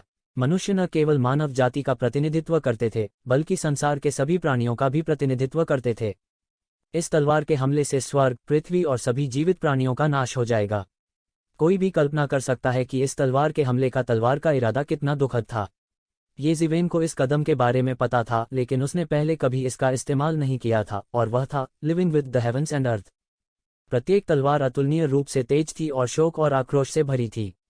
अब यह तलवार का इरादा बियान रंग के दिमाग में फूट पड़ा। कोई कल्पना कर सकता है कि बियान रंग अब कितने दबाव में था। इससे पहले कि उसका भला प्रकाश हवा में प्रकाश की चमकती तलवार के करीब पहुंच पाता, वह आसपास की तलवार क्यूई से बिखर गया। वह केवल यह देख सकता था कि प्रकाश की तलवार अधिक से अधिक शक्तिशाली, अधिक से अधिक भयानक होती जा रही है। वह लगभग इस दबाव में घुटने टेकने ही वाला था। इस तलवार के इरादे के दबाव का विरोध करने के लिए उनका पूरा शरीर आध्यात्मिक सार से प्रस्फुटित हुआ। उनके अभिमान ने उन्हें इस तरह घुटने टेकने की बिल्कुल अनुमति नहीं दी। वह एक नेक हाफ स्टेप लॉ मैनिफेस्टेशन विशेषज्ञ था लेकिन येज़िवेन कुछ भी नहीं था। वह सिर्फ एक ट्रांसेंडेंट रियल्म 7th लेवल का योद्धा था। यदि वह युद्ध के परिणाम की परवाह किए बिना घुटने टेकता है तो उसे शर्म के खंभे पर कीलों से ठोंक दिया जाएगा। यह उनके जीवन में एक ऐसा दाग बन जाएगा जो दिन रात धुल नहीं सकता। वह सिर्फ एक पारलौकिक क्षेत्र है। वह इतना शक्तिशाली कैसे हो सकता है? बियान रंग की आंखें लाल थीं। जब वह विरोध करने के लिए संघर्ष कर रहा था तो उसके शरीर में शिरोबिंदु बढ़ गए। मैं हार मानने को तैयार नहीं हूं। मैंने अभी अभी हाफ स्टेप ट्रांसेंडेंस दायरे में कदम रखा है। मैं यहां कैसे मारा जा सकता हूं? उसने दहाड़ मारी। लंबी दहाड़ ध्वनि तलवारों की एक श्रृंखला में बदल गई जो एक शिवेन की ओर फटी। हालांकि यह केवल एक साधारण ध्वनि वाली तलवार थी, अगर कोई बारीकी से देखता है तो पाता है कि ये ध्वनि तलवारें अत्यंत शुद्ध आध्यात्मिक सार से संघनित थीं। उस पर दर्जनों और सैकड़ों कानून भी लिपटे हुए थे। उन्होंने उन सिद्धांतों को लपेटा जिन्हें उन्होंने संघनित किया था। ध्वनि तलवार बस अप्रतिरोध्य थी। ये येज़िवेन की तलवार के प्रभामंडल के चारों ओर से टूट गया और एक पल में सीधे येज़िवेन के चेहरे की ओर चला गया। वह अब अपनी बुद्धि के अंत पर था। यह तरीका बेहद शक्तिशाली था लेकिन इसे केवल तुरुप के पत्ते के रूप में इस्तेमाल किया जा सकता था। आखिरकार सभी ने सीमित संख्या में कानूनों की निंदा की। यह भी कहा जा सकता है कि एक योद्धा की ताकत संघनित कानूनों की मात्रा और गुणवत्ता पर निर्भर करती है। दर्जनों ध्वनि तलवारें जो उसने संघनित की वे असंगत लग रही थीं। हालांकि अगर पकड़ा गया तो समान स्तर के विशेषज्ञ को भी उसके हाथों भारी नुकसान उठाना पड़ सकता है। उसी समय यदि ये ध्वनि तलवारें नष्ट हो गईं तो उनकी जीवन शक्ति को बहुत नुकसान होगा। युद्ध समाप्त होने के बाद हो सकता है कि वह अपनी अर्धचरण पारलौकिक क्षेत्र साधना को बनाए रखने में भी सक्षम न हो। हालांकि अब वह और क्या कर सकता था? अगर वह अपने जीवन को दांव पर लगाकर नहीं लड़ता तो वह वास्तव में एक शिवेन की तलवार के नीचे मर सकता था। इस समय वह डर गया था। वह सचमुच डर गया था। इस समय वह अंत में समझ गया कि इस दुनिया में केवल अत्याचारी ताकत ही दुनिया पर राज कर सकती है। उसकी पहचान उसे आम दिनों में एक अत्याचारी की तरह काम करने की अनुमति दे सकती है, लेकिन जब उसे एक ऐसे बिजलीघर का सामना करना पड़ा जिसने अपनी पहचान की परवाह नहीं की तो उसकी पहचान टॉयलेट पेपर के टुकड़े की तरह थी। किसी को उसकी जरा भी परवाह नहीं थी। बूम! जैसे ही आवाज वाली तलवारें येज़िवेन के चेहरे पर लगने वाली थीं, येज़िवेन आखिरकार हिल गई। उसके सिर के ऊपर विशाल रोशनीबाज अचानक उसकी कमान में निकल गया। ध्वनि तलवारें इस लाइटसबर द्वारा तुरंत नष्ट कर दी गईं और शून्य में बदल गईं। यहां तक उस पर उलझे कानून भी एक पल में धुएं में उड़ गए जैसे कि उनका कोई अस्तित्व ही नहीं था। लाइटसबर ने अप्रतिरोध्य बल के साथ सीधे बियान रंग की ओर विस्फोट किया। हालांकि यह बहुत तेज नहीं लग रहा था, इसमें भयानक शक्ति थी, खासकर जब बियान रंग बिल्कुल भी नहीं हिलता था। ऐसा नहीं था कि वह हिलता नहीं था, लेकिन उसने पहले ही महसूस कर लिया था कि वह लाइटसेबर द्वारा बंद कर दिया गया था। वह बिल्कुल नहीं चल सकता था। उन्होंने हमेशा दूसरों के साथ ऐसा ही व्यवहार किया था। यह पहली बार था जब उसे किसी ने पूरी तरह से बंद कर दिया था। बूम! टक्कर के बिंदु से एक पृथ्वी टूटने वाली टक्कर और विस्फोट तुरंत फैल गया। शहर की दीवार, जिसे वर्षों से अनगिनत बार मजबूत किया गया था, वास्तव में इस भयानक टक्कर में एक बड़ी दरार थी। आकाश में रक्त के बादल भी झटके से टुकड़ों में बिखर गए। हालांकि उन्होंने विस्फोट के केंद्र से एक चीख सुनी। फिर सभी ने एक आकृति को बियान रंग को बाहर ले जाते हुए देखा। यह येज़िवेन थी। बियान रंग मूल रूप से राजसी था। हालांकि येज़िवेन ने उसे गर्दन से ऐसे पकड़ा जैसे कोई बाज किसी चूजे को पकड़ लेता है। बियान रंग घेरे से बाहर चला गया। हालांकि वह मरा नहीं था, वह पहले से ही हवा के लिए हौंफ रहा था। उसके कपड़े पहले से ही फटे हुए थे। उसका पूरा शरीर येज़िवेन के हाथ में मरे हुए कुत्ते की तरह था। मुझे बचाओ, मुझे बचाओ। जब मेरा बड़ा भाई वापस आएगा तो वह निश्चित रूप से आपको अनगिनत लाभ देगा। बियान रंग अंतहीन रूप से चिल्लाया। उसके पूरे शरीर को येज़िवेन ने रोक रखा था और वह बिल्कुल भी हिल नहीं पा रहा था। हारा हुआ। बियान रंग ऐसे ही हार गया था। हर कोई अपने सामने के दृश्य को विस्मय में देख रहा था, डर से लगभग बेहोश हो रहा था। यह बहुत अविश्वसनीय था, यहाँ तक कि फले फूले बादल सागर क्षेत्र के मानव जाति विशेषज्ञ भी अपने सामने के दृश्य पर विश्वास नहीं कर पा रहे थे।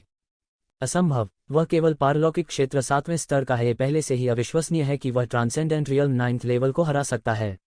एक आधा कदम कानून अभिव्यक्ति क्षेत्र उसका विरोधी कैसे नहीं हो सकता है? ऐसा विचार सबके मन में आया। उन्होंने येशिवेन को ऐसे देखा जैसे वे किसी राक्षस को देख रहे हों। नहीं, इतना भयानक राक्षस भी नहीं था। शायद यह दृश्य होना चाहिए, लेकिन यह इसके विपरीत होना चाहिए। येज़िवेन, जो उत्कृष्ट क्षेत्र में था, बियान रंग द्वारा एक मरे हुए कुत्ते की तरह ले जाया जा रहा था। ऐसा होना चाहिए, इसका उल्टा नहीं होना चाहिए। इसका कोई मतलब नहीं है। जिसने भी इस दृश्य को देखा होगा उसे ऐसा ही आभास होगा। इसने उनकी पिछली समझ को पूरी तरह से उलट दिया और इस मिथक को तोड़ दिया कि half step law manifestation realm विशेषज्ञ अजेय था। उनके लिए, उन्होंने नहीं सोचा था कि half step law manifestation realm विशेषज्ञ इतना महान था। इतने सारे लोग उपस्थित थे जो विभिन्न कुलों के कुलीन और प्रतिभाशाली थे। उनमें से कई भविष्य में अर्धचरणीय कानून घोषणा क्षेत्र या यहाँ तक कानून घोषणा क्षेत्र में प्रवेश कर सकते हैं। यह आधे कदम वाले कानून घोषणा क्षेत्र विशेषज्ञ को मारने के लिए कुछ भी नहीं था, लेकिन उन्हें यह जानना था कि योंग यांग आधे कदम कानून घोषणा क्षेत्र विशेषज्ञ थे। उन्होंने कभी भी ट्रांसेंडेंट रियलम 7th लेवल के विशेषज्ञ के खिलाफ लड़ने या यहाँ तक half step law manifestation realm विशेषज्ञ को मारने के बारे में नहीं सोचा। पागल, उनके लिए उनके सामने का दृश्य पागल था। उन्हें विश्वास नहीं हो रहा था कि यह सच है। येज़िवेन, गड़बड़ मत करो। तुम्हें पता है, यह तुम्हारा फलता फूलता बादल सागर क्षेत्र नहीं है। जब हमारा बियान युन वापस आएगा तो यह तुम्हारी मौत होगी। बियान रंग की तुलना में बियान युन बहुत मजबूत है। इस समय यान शूरान ने बात की और चुप्पी तोड़ी। हाँ, अगर तुमने मेरे बड़े भाई को नाराज किया तो तुम मर जाओगे। तुम्हारे लिए जीवित रहना असंभव है, बियान रंग ने जल्दी से कहा। वह मूल रूप से ऐसे उज्ज्वल बड़े भाई से नाराज था जिसने उसकी सारी महिमा को ढक दिया था। हालांकि इस समय जीवित रहने की इच्छा के तहत उसे अपने बड़े भाई की चापलूसी करनी पड़ी। मेरा बड़ा भाई जल्द ही वापस आएगा। यदि तुमने मुझे अभी चोट पहुंचाई तो मेरा बड़ा भाई तुम्हें जाने नहीं देगा। इस समय हर कोई इस बात से उबर ही गया था कि येज़िवेन ने आसानी से बियान रंग को हरा दिया। वास्तव में ताइफेंग सागर क्षेत्र अभी तक ध्वस्त नहीं हुआ था। यहाँ तक अगर बियान रंग गिर गया तब भी बियान युन था। बियान रंग की तुलना में बियान युन वास्तविक विशेषज्ञ थे। बियान युन की वजह से बियान रंग केवल आधा कदम कानून घोषणा विशेषज्ञ बनने में सक्षम था। यदि आप बियान रंग को अभी छोड़ देते हैं तो सब कुछ पर अभी भी चर्चा की जा सकती है। अन्यथा जब बियान युन वापस आएगा तो आपका उल्लेख नहीं करना, यहाँ तक आपके पूरे फले फूले बादल समुद्र क्षेत्र को भी बियान युन द्वारा मार दिया जाएगा। यदि आप बियान रंग को अभी जाने देते हैं तो हम आपके लिए बियान युन के सामने निवेदन करेंगे। इस समय तैफेंग सागर क्षेत्र के कई विशेषज्ञों ने बियान रंग के लिए निवेदन करने के लिए बात की। ऐसा प्रतीत होता है कि येज़िवेन के लिए है। हालांकि वे बियान रंग को पसंद नहीं करते थे, वे बियान युन से अधिक डरते थे, वह व्यक्ति जो सैकड़ों वर्षों से उन पर हावी रहा था। यदि बियान युन वापस आया और जानता था कि उसका छोटा भाई मारा गया है तो कोई भी इस बात की गारंटी नहीं दे सकता था कि बियान युन गुस्से में क्या करेगा। हालांकि बियान रंग आमतौर पर बियान युन के साथ बहुत असंबद्ध था। बियान युन अपने इस छोटे भाई को बिगाड़ने के लिए प्रसिद्ध था। अगर वह जानता था कि येशिवेन ने जनता की चौकस निगाहों के बीच बियान रंग का सिर काट दिया था तो यह कहना मुश्किल होगा कि बियान युन गुस्से में क्या करेगा। फले फूले बादल सागर क्षेत्र के लोग निश्चित रूप से मारे जाएंगे, लेकिन वे इससे बेहतर नहीं होंगे। बियान रंग, जो गुस्से में था, बस एक जानवर की तरह था। इस समय वे येज़िवेन को बियान रंग का सिर काटने नहीं दे सकते थे, चाहे कुछ भी हो। इस समय येशिवेन ने भीड़ की ओर आलस्य भरी दृष्टि से देखा। ऐसा लगता था कि उसने अपने शब्दों को अपनी आंखों में बिल्कुल नहीं डाला। इसके बजाय वह खुद ही सोच रहा था। तलवार ने अभी अभी उसे एक बड़ा झटका दिया। वास्तव में उनकी तलवारबाजी को केवल उन लोगों की तुलना में आधा पका हुआ माना जा सकता था जो वास्तव में तलवारबाजी में माहिर थे।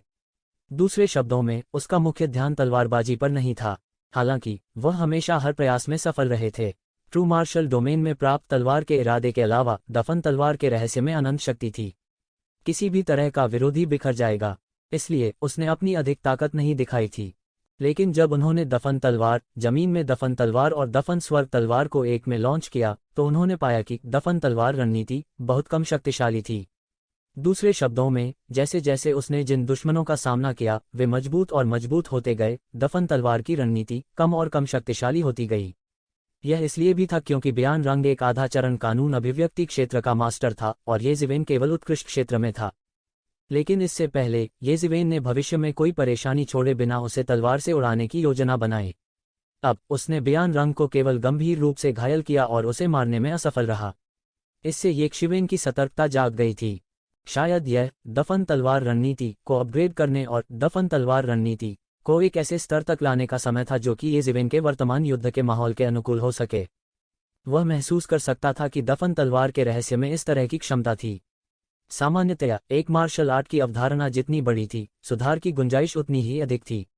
दफन तलवार के रहस्य में निश्चित रूप से सुधार की गुंजाइश थी क्योंकि इसकी अवधारणा बिल्कुल भव्य थी। हालांकि येज़िवेन की राय में ग्रेड बहुत अधिक नहीं था। यह दफन तलवार तकनीक अपने आप में एक मार्शल आर्ट मैनुअल थी जिसे एक प्रतिद्वंद्वी ने पीछे छोड़ दिया था जो एक बार स्टार बीस्ट के साथ लड़ा था। स्टार बीस्ट की किस प्रकार की खेती थी, यहाँ तक वर्तमान येज़िवेन भी इसकी तुलना नहीं कर सकती थी। शायद यह एक भयानक राक्षस था जो कानून घोषणापत्र के दायरे से बाहर हो गया था। यदि वह इसे पसंद करता है तो यह एक साधारण वस्तु कैसे हो सकती है। हालांकि इसका ग्रेड उच्च नहीं था, इसकी क्षमता असीम थी। येज़िवेन की भी यही कद थी। दूसरी ओर तलवार का इरादा जिस पर वह अनियंत्रित रूप से चलने के लिए निर्भर था, उसमें अभी भी सुधार की गुंजाइश थी। अब जब उसने इसके बारे में सोचा तो वह अभी भी शैतान कमांडर की कब्र में बूढ़े आदमी को नहीं देख सका। तलवार के इरादे का एक कतरा पहले से ही इतना भयानक था। यह कल्पना करना कठिन था कि बूढ़ा जब जीवित था तो कितना भयानक था। और जिसकी वह रखवाली कर रहा था वह सिर्फ एक दानव मार्शल था। ये मोह से येज़िवेन यह भी जानता था कि ट्रांसेंडेंट रियल्म राक्षस असली दानव जनरल थे और केवल लॉ मैनिफेस्टेशन रियल्म राक्षस ही खुद को डेविल कमांडर कहने के योग्य थे। इतना शक्तिशाली बूढ़ा केवल एक दानव सेनापति की कब्र को दबा रहा था। येज़िवेन इस बारे में नहीं जानती थी क्योंकि कुछ रहस्य बहुत पुराने थे। यहाँ तक ये मोह भी नहीं जानता था, उसकी तो बात ही छोड़ दें। वह केवल इतना जानता था कि इस तलवार के इरादे से उसे बहुत फायदा हुआ है। उसने धीरे धीरे अपनी खुद की तलवारबाजी सीखनी शुरू कर दी। ये सभी इस तलवार के इरादे से लाए गए थे। जहां तक उन्होंने कहा, येज़िवेन ने इसे अपने दिल में बिल्कुल नहीं डाला। हालांकि वह नहीं जानता था कि बयान यून की ताकत क्या है, यह निश्चित था कि वह बयान रंग से कहीं अधिक मजबूत था। यह सोचकर येज़िवेन खुद को थोड़ा अत्यावश्यक महसूस किए बिना नहीं रह सकी, लेकिन यह थोड़ा अत्यावश्यक था। उसके लिए बयान रंग को जाने देना असंभव था। येज़िवेन, इस बच्चे को मुझे दे दो। Half step law phase realm का एक योद्धा तियानेवान मेरे को पीक ह्यूमन लेवल में अपग्रेड करने के लिए काफ़ी है। उस समय यह पृथ्वी के स्तर से दूर नहीं होगा। येमो की आवाज़ अचानक प्रकट हुई और बोली।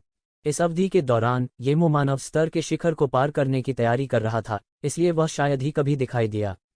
अप्रत्याशित रूप से बयान रंग ने येमो को एक शुरुआत के साथ जगाया। येज़िवेन ने संकोच नहीं किया। उसने सीधे हवा में एक खूनी दरार को पकड़ा और बयान रंग को सीधे उसमें फेंक दिया। जैसे ही बयान रंग ने प्रवेश किया, वह सीधे कानून की शक्ति से पकड़ा गया। उसके अंग भूमि पर कीलों से जड़े हुए थे और व्यवस्था की जंजीरों ने उसे उसमें जकड़ रखा था। तियानेवान मिरर ने उसके रक्तसार को थोड़ा थोड़ा करके खत्म कर दिया। कुछ देर बाद वह सूखे मानव में समा गया और मौके पर ही उसकी मौत हो गई। हालांकि half step law manifestation realm नहीं था, लेकिन यह औसत ट्रांसेंडेंट रियल्म मास्टर से बहुत आगे था। तियानेवान मिरर, जो केवल धीरे धीरे रूपांतरित हो सकता था, अचानक से उत्तेजित हो गया। येज़िवेन के शरीर से रक्तरंजित रोशनी के गुच्छे फूट पड़े। हालांकि येज़िवेन के तानतेन में स्टार यूनिवर्स द्वारा इसे तुरंत दबा दिया गया था, जिससे रक्तरंजित प्रकाश उसके शरीर में प्रवेश करने से रुक गया था। इससे पहले कि दरार जल्दी बंद होती, बयान रंग की चीख सुनाई दी, जिससे लोग सिहर उठे। वे ताइफेंग सागर क्षेत्र के विशेषज्ञ थोड़े गूंगे थे।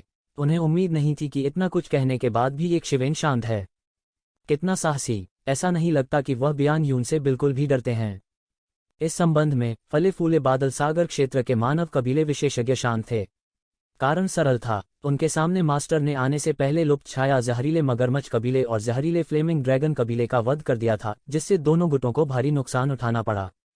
यह जानते हुए कि समूचे फलते फूलते बादल सागर क्षेत्र में उसके लिए कोई जगह नहीं थी, फिर भी उसने ऐसा करने का साहस किया। बयान रंग को मारना तो दूर की बात है, क्या बियान रंग की हत्या 2 कुलों के विशेषज्ञों को सीधे मारने से ज्यादा गंभीर हो सकती है? ये ज़िवेन बस एक अराजक बलवान व्यक्ति था। उनकी नज़र में कानून और पहचान सभी क्षणभंगुर बादल थे। वो ये शिवेन की तरफ बिल्कुल भी नहीं देख सकता था। ठीक है, तुम सब दफा हो जाओ। ये ज़िवेन ने इन तैफेंग सागर क्षेत्र के लोगों को देखा और कहा। आप ताइफेंग सागर क्षेत्र के लोगों ने अपनी आंखें चौड़ी कर लीं। बियान रंग को मारने के बाद वह भागा नहीं, बल्कि उन्हें खो जाने के लिए कहा। यह कौन सा तर्क है? अचानक ऐसा लगा कि उनका दिमाग इसे संसाधित करने के लिए पर्याप्त नहीं था। ऐसा लगता है कि उनके मूल विचारों को पूरी तरह से उलट दिया गया है। उनकी राय में, ये ज़िवेन, जिसने बहुत बड़ी गलती की थी, उसे अब भाग जाना चाहिए। वह इस समय रहने की हिम्मत कैसे करेगा? क्या यह नहीं कहा जाता है कि बड़ी मुट्ठी वाला व्यक्ति हर चीज पर हावी होता है? अब मैं घोषणा करता हूं कि यह स्थान भविष्य में फले फूले बादल समुद्र क्षेत्र का होगा। इसका नाम बदलकर फला फूला क्लाउड सिटी रखा जाएगा। ये ज़िवेन ने तैफेंग सागर क्षेत्र के लोगों को देखा और ठंडेपन से कहा। इस दुनिया में बड़ी मुट्ठी वाले को बोलने का अधिकार था। शुरू में ये ज़िवेन इन लोगों को मारना चाहता था, लेकिन अब उसे ऐसा करने में कोई दिलचस्पी नहीं थी। बियान रंग मर चुका था और बियान यून अभी तक वापस नहीं आया था। ये लोग स्ट्रगलरों का एक समूह मात्र थे। यह बहुत प्रयास के लायक नहीं था। इसके अलावा ताइफेंग सागर क्षेत्र का दृष्टिकोण उसके सामने एक और खिड़की खोलने के बराबर था। बियान यून की वापसी आसन थी। बियान रंग की तुलना में बियान यून एक अधिक भयानक प्रतिद्वंद्वी था। ये ज़िवेन ने सीधे बियान रंग की याददाश्त निकाली और पाया कि बियान यून पहले ही आधे अधूरे कानून के दायरे में प्रवेश कर चुका था। अब तक वह शायद half step law manifestation peak में प्रवेश कर चुका था। वर्तमान ये ज़िवेन के साथ वह केवल अपनी रक्षा कर सकता था और बियान यून को हरा नहीं सकता था। केवल जल्दी से अपनी ताकत में सुधार करके और अपनी साधना को transcendent realm 7th level peak तक धकेल कर ही बियान यून के साथ लड़ना और जीतना संभव हो सकता था। अभी कुछ समय पहले ये ज़िवेन ने उत्कृष्ट क्षेत्र 7वें स्तर में प्रवेश किया था। बाहरी दुनिया में इतने कम समय में इतनी तरक्की हासिल करना नामुमकिन था। अन्यथा बहुत से लोगों ने हजारों साल नहीं बिताए होते और अभी भी उत्कृष्ट क्षेत्र में टिके हुए थे, कानून घोषणा क्षेत्र में पार करने में असमर्थ थे। लेकिन ब्लड वर्ल्ड में यह संभव था। रक्त की हुई जिसने आकाश को भर दिया था, बिना किसी दुष्प्रभाव के व्यक्ति की साधना को तेजी से बढ़ा सकता था। रक्त क्षेत्र में ये युवा विशेषज्ञ, भले ही उन्होंने कुछ नहीं किया, जब तक वे अंत में जीवित रह सकते थे, उनकी साधना में बहुत सुधार होगा। यह सब इन रक्त ऊर्जाओं के कारण था। सामान्य रक्त ऊर्जा ये ज़िवेन को अवशोषित करने के लिए पर्याप्त नहीं थी, लेकिन रक्त के पत्थर अलग थे। ये सघन रक्त ऊर्जा ही थी जिसकी इस समय ये ज़िवेन को तत्काल आवश्यकता थी। यदि वह लहू के पत्थर को संघनित करने के लिए स्वयं पर निर्भर होता, तो केवल परमेश्वर ही जानता था कि वह कब ऐसा करने में सक्षम होगा। लेकिन अगर वह इस ताइफेंग शहर पर कब्जा कर सकता है, तो भले ही वह करों का एक छोटा सा हिस्सा ही एकत्र कर सकता है, फिर भी यह धन की एक खगोलीय राशि होगी। अकेले लड़ने से कहीं बेहतर होगा। इस समय उन्हें अचानक समझ में आया कि उन प्रमुख ताकतों के शिष्य इतनी जल्दी क्यों सुधर गए। एक पूरी ताकत के सहारे संसाधन उन अलग अलग काश्तकारों की कल्पना से भी परे थे। उसके जैसे शहर के भगवान का जिक्र नहीं। बड़ी संख्या में रक्तपात के समर्थन के साथ वह अपनी साधना को शीघ्रता से transcendent realm 7th level peak तक आगे बढ़ा सकता था। यहां तक बियान रंग की खेती ने जबरन आधा कदम कानून घोषणा पत्र के माध्यम से तोड़ दिया, जब बियान यून ने अनगिनत रक्तपात जमा किए। एक बार जब यह विचार पैदा हो गया, तो इसे मिटाने का कोई उपाय नहीं था। अब तक अपनी खेती में तेजी से सुधार करने का यही एकमात्र तरीका था। वह एक आवारा कुत्ते की तरह हर जगह बियान यून का पीछा नहीं करना चाहता था। क्यों? क्या तुम अभी तक नहीं जा रहे हो? क्या तुम रहना और मरना चाहते हो? ये ज़िवेन की आवाज ठंडी हो गई। इस समय उन तैफेंग सागर क्षेत्र के विशेषज्ञों ने आखिरकार अपने होश में आ गए। वे जल्दी से मुड़े और भाग गए। यहां तक बियान रंग, एक आधा कदम कानून अभिव्यक्ति प्रारंभिक मास्टर, ये ज़िवेन के हाथों में दुखद रूप से मर गया। इन ट्रांसेंडेंट रियलम योद्धाओं की तो बात ही छोड़ दें। हो सकता है कि वे ये ज़िवेन के विरोधी बिल्कुल भी न हों। यह चींटी को कुचलने से ज्यादा कठिन नहीं था। ताइफेंग सागर क्षेत्र के ये विशेषज्ञ ये ज़िवेन को केवल घृणा से देख सकते थे। जब बियान यून वापस आता है, तो मैं चाहता हूं कि तुम बिना कब्र के मरो। साथ ही जो फलते फूलते बादल सागर क्षेत्र से आए थे, उन्हें भी मरना होगा। उन सभी को मरना चाहिए। ये ज़िवेन का दिल नफरत से भर गया था, लेकिन उसकी हरकतें धीमी नहीं थीं। वह जल्दी ही सबकी नज़रों से ओझल हो गया। विभिन्न समुद्री क्षेत्रों और कुलों के विशेषज्ञ अभी भी थोड़े गूंगे थे। अचानक शहर की दीवार पर राजा का झंडा लग गया। क्या यह ताइफेंग शहर अब फले फूले बादल सागर क्षेत्र से संबंधित है? हालांकि यह थोड़ा अचानक था, लेकिन सभी ने जल्दी से इस तथ्य को स्वीकार कर लिया। इस दुनिया में जिसकी मुट्ठी बड़ी होती है वही मालिक होता है। इस समय जंगल का कानून स्पष्ट रूप से परिलक्षित होता था।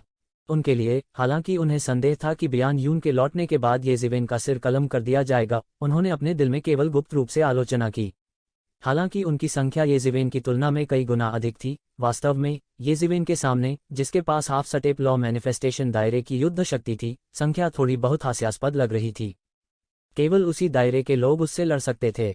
अब तैफेंग शहर में एकमात्र half step law manifestation realm विशेषज्ञ बियान रंग पहले ही येज़िवेन से हार चुके थे। वे उसे चुनौती देने की हिम्मत कैसे कर सकते थे? इसके अलावा उनके लिए यह कर हर दिन चुकाना पड़ता था। यह कर चुकाने के लिए व्यक्ति को बदलने से ज्यादा कुछ नहीं था।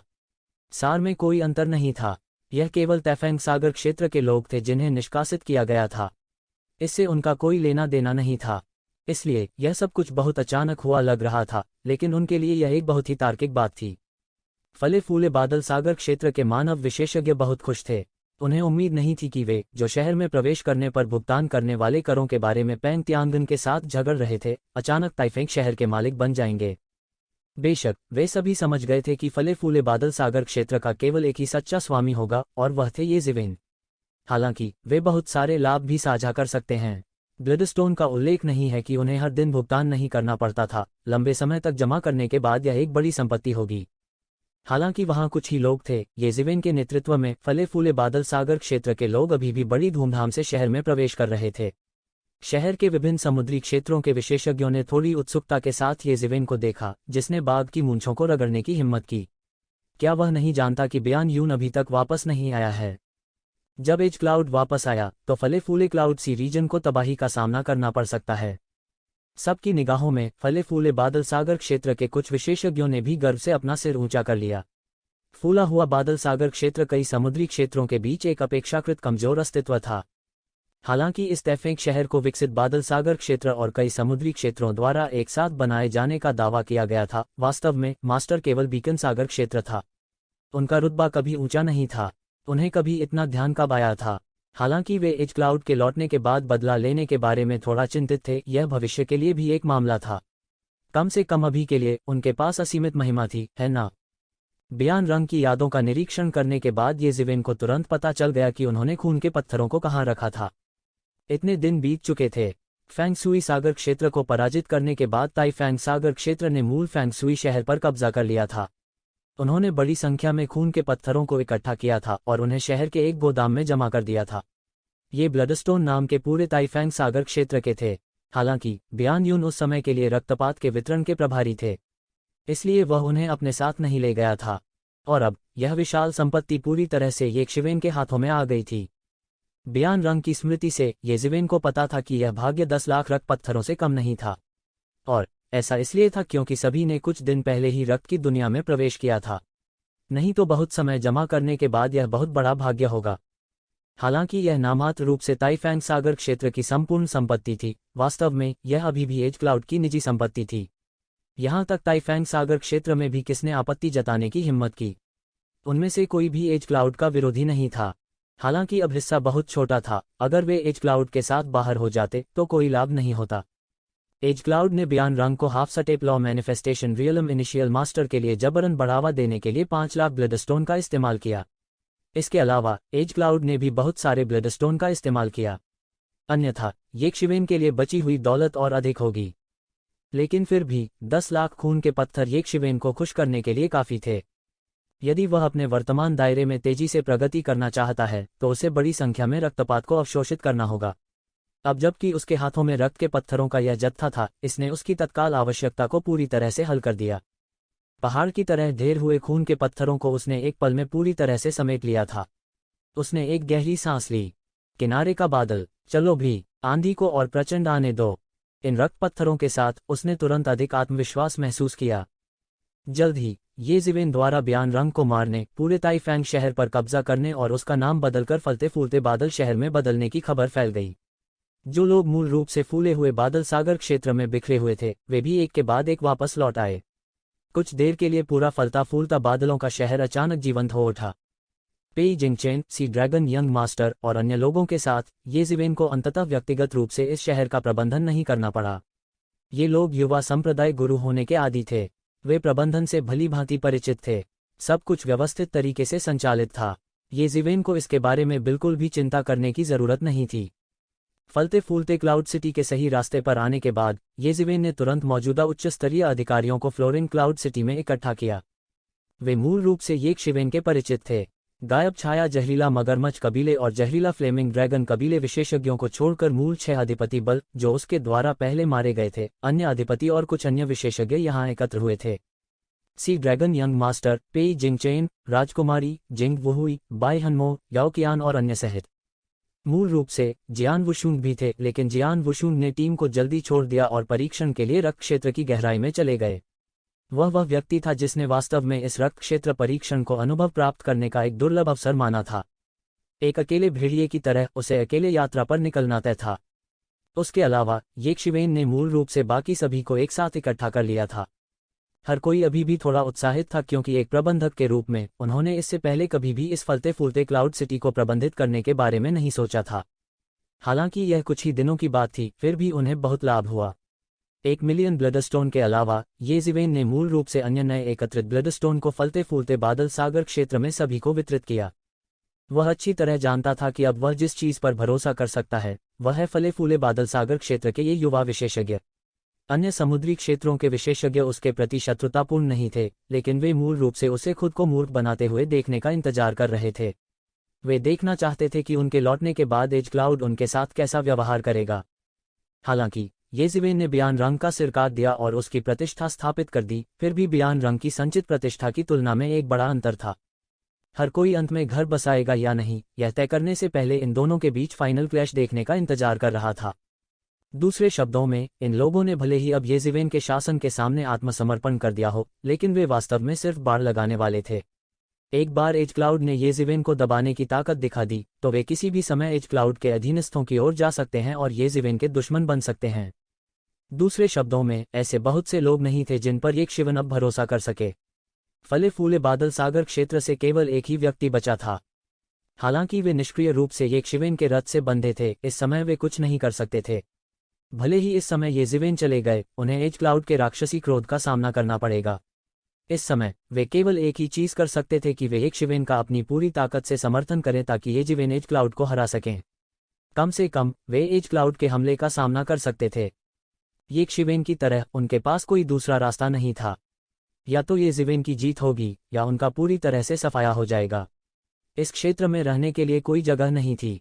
एज क्लाउड 1 महीने के भीतर वापस आ जाएगा। येज़िवेन ने ज्यादा बकवास नहीं कहा, यह केवल पहला वाक्य था और वह सीधे मुद्दे पर आ गया। सबका रंग एकाएक काला पड़ गया। हालांकि उन्होंने ऐसा नहीं कहा, लेकिन उनके प्रति बियान यून का प्रतिरोध हमेशा मौजूद था। इस अवधि के दौरान उन्होंने जानबूझकर बियान यून की बात को नजरअंदाज किया था। अब जब येज़िवेन ने अचानक इसका जिक्र किया तो सभी का मूड अचानक भारी हो गया। इस महीने में मैं एक सफलता की तलाश के लिए करीबी साधना में अपना सर्वश्रेष्ठ प्रयास करूंगा। मैं एज क्लाउड के साथ प्रतिस्पर्धा करने की ताकत हासिल करने का प्रयास करूंगा, इससे पहले कि वह वापस आए। येज़िवेन ने अपने निर्णय की घोषणा की, तो इस महीने के भीतर फलते फूलते बादल शहर के मामलों को आपको सौंपा जाएगा। अब शहर हर दिन करों के रूप में काफी मात्रा में ब्लडस्टोन एकत्र करेगा। आप खेती करने के लिए समय भी जब्त कर सकते हैं। यदि आप एज क्लाउड के वापस आने से पहले half step law manifestation real initial को तोड़ सकते हैं तो मेरे पास बहुत अधिक आश्वासन है। जब सभी ने येज़िवेन की बातें सुनी तो उनकी आंखें अचानक चमक उठीं। वास्तव में, अगर वे आधे अधूरे कानून के प्रकटीकरण क्षेत्र में भी प्रवेश कर सकते हैं तो चाहे वह येज़िवेन की मदद करना हो या खुद को बचाने के लिए, यह एक और अनुकूल तुरुप का इक्का होने के बराबर था। हालांकि 1 महीने के भीतर अर्धचरणीय कानून अभिव्यक्ति क्षेत्र में प्रवेश करना थोड़ा मुश्किल लग रहा था, लेकिन ऐसा नहीं था। इन लोगों के लिए उनका संचय पहले से ही काफी गहरा था, विशेष रूप से ये लोग मौजूद थे। उनमें से कौन ट्रांसेंडेंट रियल नौवें स्तर के शिखर पर नहीं था। उन्हें केवल हाफ स्टेप लॉ मैनिफेस्टेशन दायरे में प्रवेश करने के अवसर की आवश्यकता थी। ब्लडस्टोन इस प्रक्रिया को तेज कर सकता है, जिससे उन्हें हाफ स्टेप लॉ मैनिफेस्टेशन दायरे में जबरन घुसने की अनुमति मिलती है। पहले, बियान रंग को बियान यून द्वारा अनगिनत रक्तपात का उपयोग करके आधे चरण कानून चरण दायरे में जबरदस्ती तोड़ने के लिए बनाया गया था। यदि बियान रंग इसे करने में सक्षम था तो उससे अधिक साधना वाले स्वाभाविक रूप से इसे करने में सक्षम होंगे। कोई बात नहीं बड़े भाई, मैं इस फलते फूलते बादलों के शहर को अच्छी तरह से प्रबंधित करने में आपकी मदद करूंगी। बाई हनमो ने सिर हिलाया और कहा। पक्ष के अन्य लोग एक के बाद एक गूंज उठे। ये जिवेन द्वारा बियान रंग का सिर काटे जाने की खबर फैलने के बाद उन्होंने स्वाभाविक रूप से इस तथ्य को स्वीकार कर लिया कि ये जिवेन ने यंग मास्टर सी ड्रैगन को अपने नेता के रूप में प्रतिस्थापित किया। यहाँ तक जिंग हुआन, एक समुद्री कबीले, ने भी ये जिवेन के लिए अपना समर्थन व्यक्त किया। आखिरकार इस समय वे सभी फूले हुए बादल सागर क्षेत्र से संबंधित थे। ये जिवेन का सम्मान और अपमान एक साथ बंधे हुए थे। समझाने के बाद ये जिवेन ने निकट खेती में खेती करना शुरू किया। हालांकि समय कम था, बियान यून अधिक से अधिक 1 महीने में वापस आ जाएगा। बियान रंग की बिखरी यादों से वह नहीं जानता था कि बियान यून क्या करने गया था।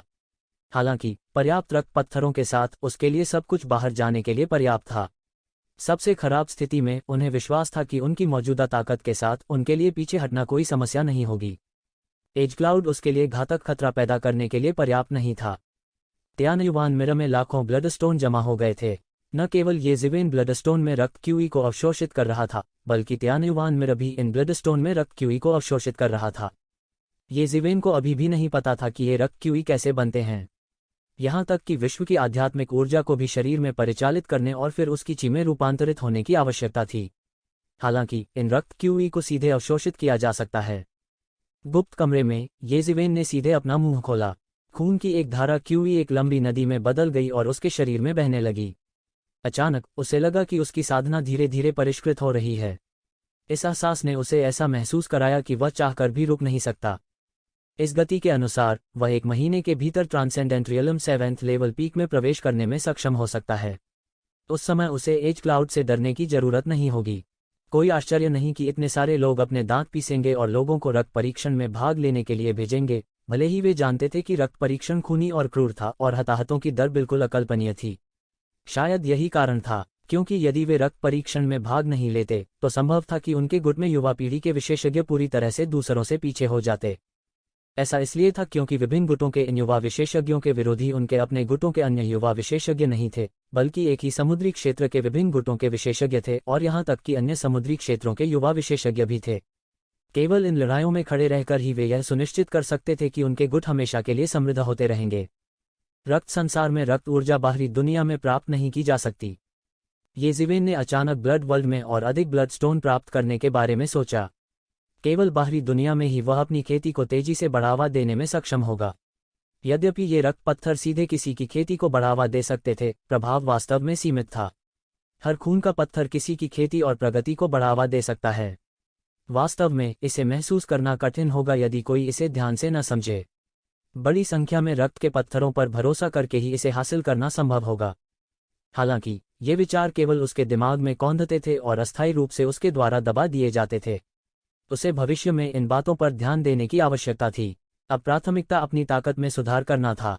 समय दूसरे से दूसरे सेकंड बीतता गया जबकि ये जिवेन बंद कमरे में साधना कर रही थी। ये जिवेन के प्रबंधन के बिना पूरा फलता फूलता क्लाउड सिटी अभी भी अच्छी स्थिति में था। हालांकि ये जिवेन दिखाई नहीं दिया, लेकिन फलते फूलते बादलों के शहर में रहने वाले योद्धा बहुत सहयोगी थे।